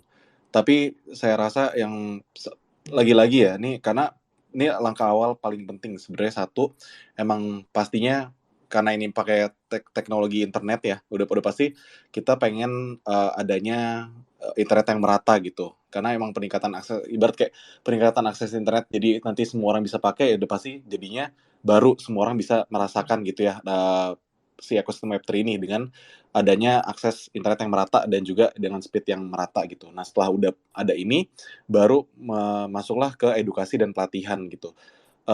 Ketika user udah punya internetnya, baru ya udah mulai diedukasi nih Web3 itu apa sih, kayak misalnya terus habis itu yang ada di dalam Web3 itu apa aja sih, dan baru kayak potensinya tuh gimana gitu, dan kira-kira tuh masyarakat itu bisa benefit apa gitu dari adanya si teknologi baru ini gitu. Apakah either dia bisa menjadi penggunanya atau mungkin dia bisa juga menjadi ininya, ibarat kayak developer blockchain gitu ya, bisa aja gitu. Bisa dia itu bisa gitu, karena sekarang ini kita bisa bilang kalau developer blockchain tuh sangat-sangat dibutuhkan gitu. Jadi kalau misalnya user udah tahu gitu ya, oke, si Web3 ini tuh ini, baru potensinya ini. Nah, dia misalnya bisa mulai belajar untuk misalnya bikin dari yang simpel-simpel dulu deh, misalnya dari tahu dulu misalnya smart contract gitu, cara deploy-nya gimana gitu, atau misalnya nanti lanjut ke abis tahu smart contract cara bikin diep gimana gitu. Nah, itu bisa sangat-sangat membantu sih dengan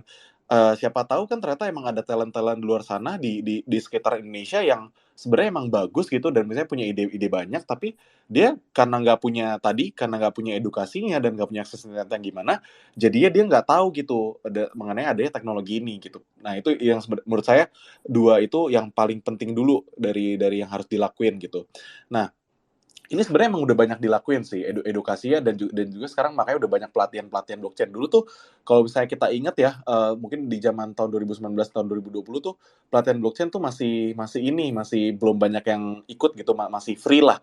Bahkan sertifikasinya gitu ya kita cuma tahu apa itu blockchain gitu. Misalnya pembelajaran itu masih banyak yang free dan belum tersebar luas. Sekalinya ada tuh itu yang benar-benar komprehensif, yang benar dalam banget, dan itu baru berbayar secara itu. Nah, sekarang ini udah banyak banget pelatihan blockchain gitu. Nah, sebenarnya bagusnya tuh kalau misalnya emang ditingkatkan lagi, kalau misalnya user tuh atau misalnya masyarakat tuh emang harus tahu, oh oke nih ikut pelatihan ini, misalnya ada yang berbayar, ada juga nggak berbayar kayak gitu. Nah, itu yang harus diperbanyak sih sebenarnya. Jadi dan setelah emang udah itu, kalau misalnya udah ada pelatihan itu, dan yang penting lagi sebenarnya kolaborasi antara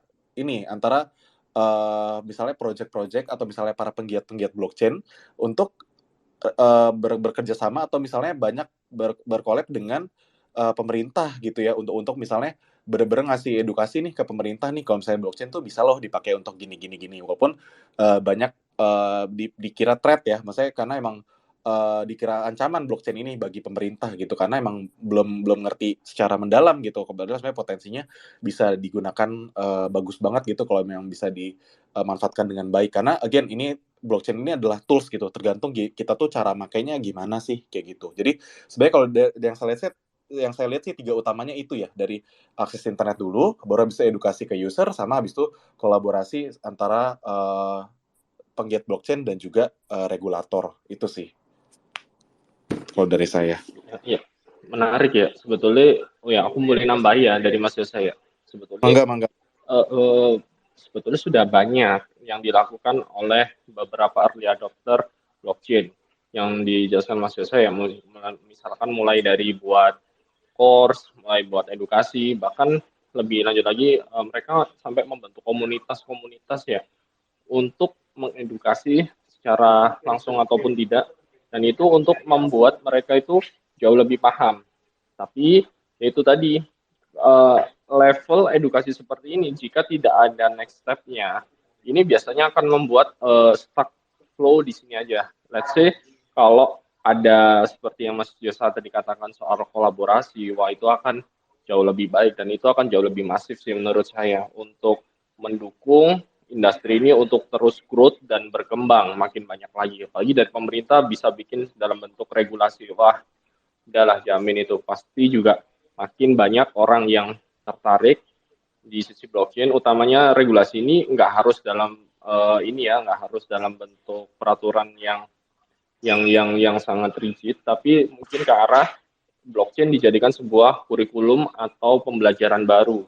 Ini aja udah akan sangat berdampak baik untuk industri ini. Kurang lebih tambahnya mungkin begitu ya. Kalau dari Pak William mungkin ada semacam ide atau suggest atau saran yang bisa dilakukan untuk mendorong perkembangan ekosistem Web3 di Indonesia. Menurut saya ketika kita membahas tentang bagaimana kita memajukan Web3 di Indonesia, itu yang kita mesti detach dulu antara kripto dan development Web3. Karena biasanya apalagi kita orang-orang yang di Indonesia ya, dari point of view saya, dari teman-teman yang saya lihat, ketika kita ngomongin Web3 atau blockchain, itu selalu kacamatanya tertuju pada kripto. Ketika tertuju pada kripto, yang dipikirkan hanya membeli kripto dengan harga yang murah, kemudian bisa menjual di harga yang tinggi, atau bahkan melakukan trading di futures, di mana bisa 10x gitu kan. Iya, betul Pak. Entry-nya biasanya dari kecil, sana kebanyakan. Ya, mau cari cuan 10 kali lipat atau 100 kali lipat. Nah, 10 kali lipat. Iya. Ya, itu harus didetach dulu, itu harus dipisahkan dulu. Itu satu. Dua adalah bagaimana pengetahuan kita sendiri tentang blockchain, tentang teknologi blockchain. Baik itu untuk bisnisnya, baik itu implementasinya, maupun developnya. Develop dalam artian orang-orang yang berkompeten, yang memiliki pengetahuan untuk membuat suatu aplikasi di dalam blockchain, untuk membuat sesuatu project di dalam blockchain. Jadi kalau menurut saya, kalau di Indonesia, kalau banyak orang Indonesia yang mulai terjun di dunia Web3, bikin project something di dunia Web3, mungkin bisa juga menggunakan Vexanium karena mulai ada Solidity, mulai lebih gampang untuk para developer untuk mengembangkan project-project. Nah, ini otomatis karena banyak orang yang ngerti, ya mereka akan develop something itu. Karena di Web3 ini potensinya kan sangat besar, hanya banyak orang yang nggak sadar aja. Banyak orang yang mikirnya potensi Web3 itu beli token gitu, beli koin.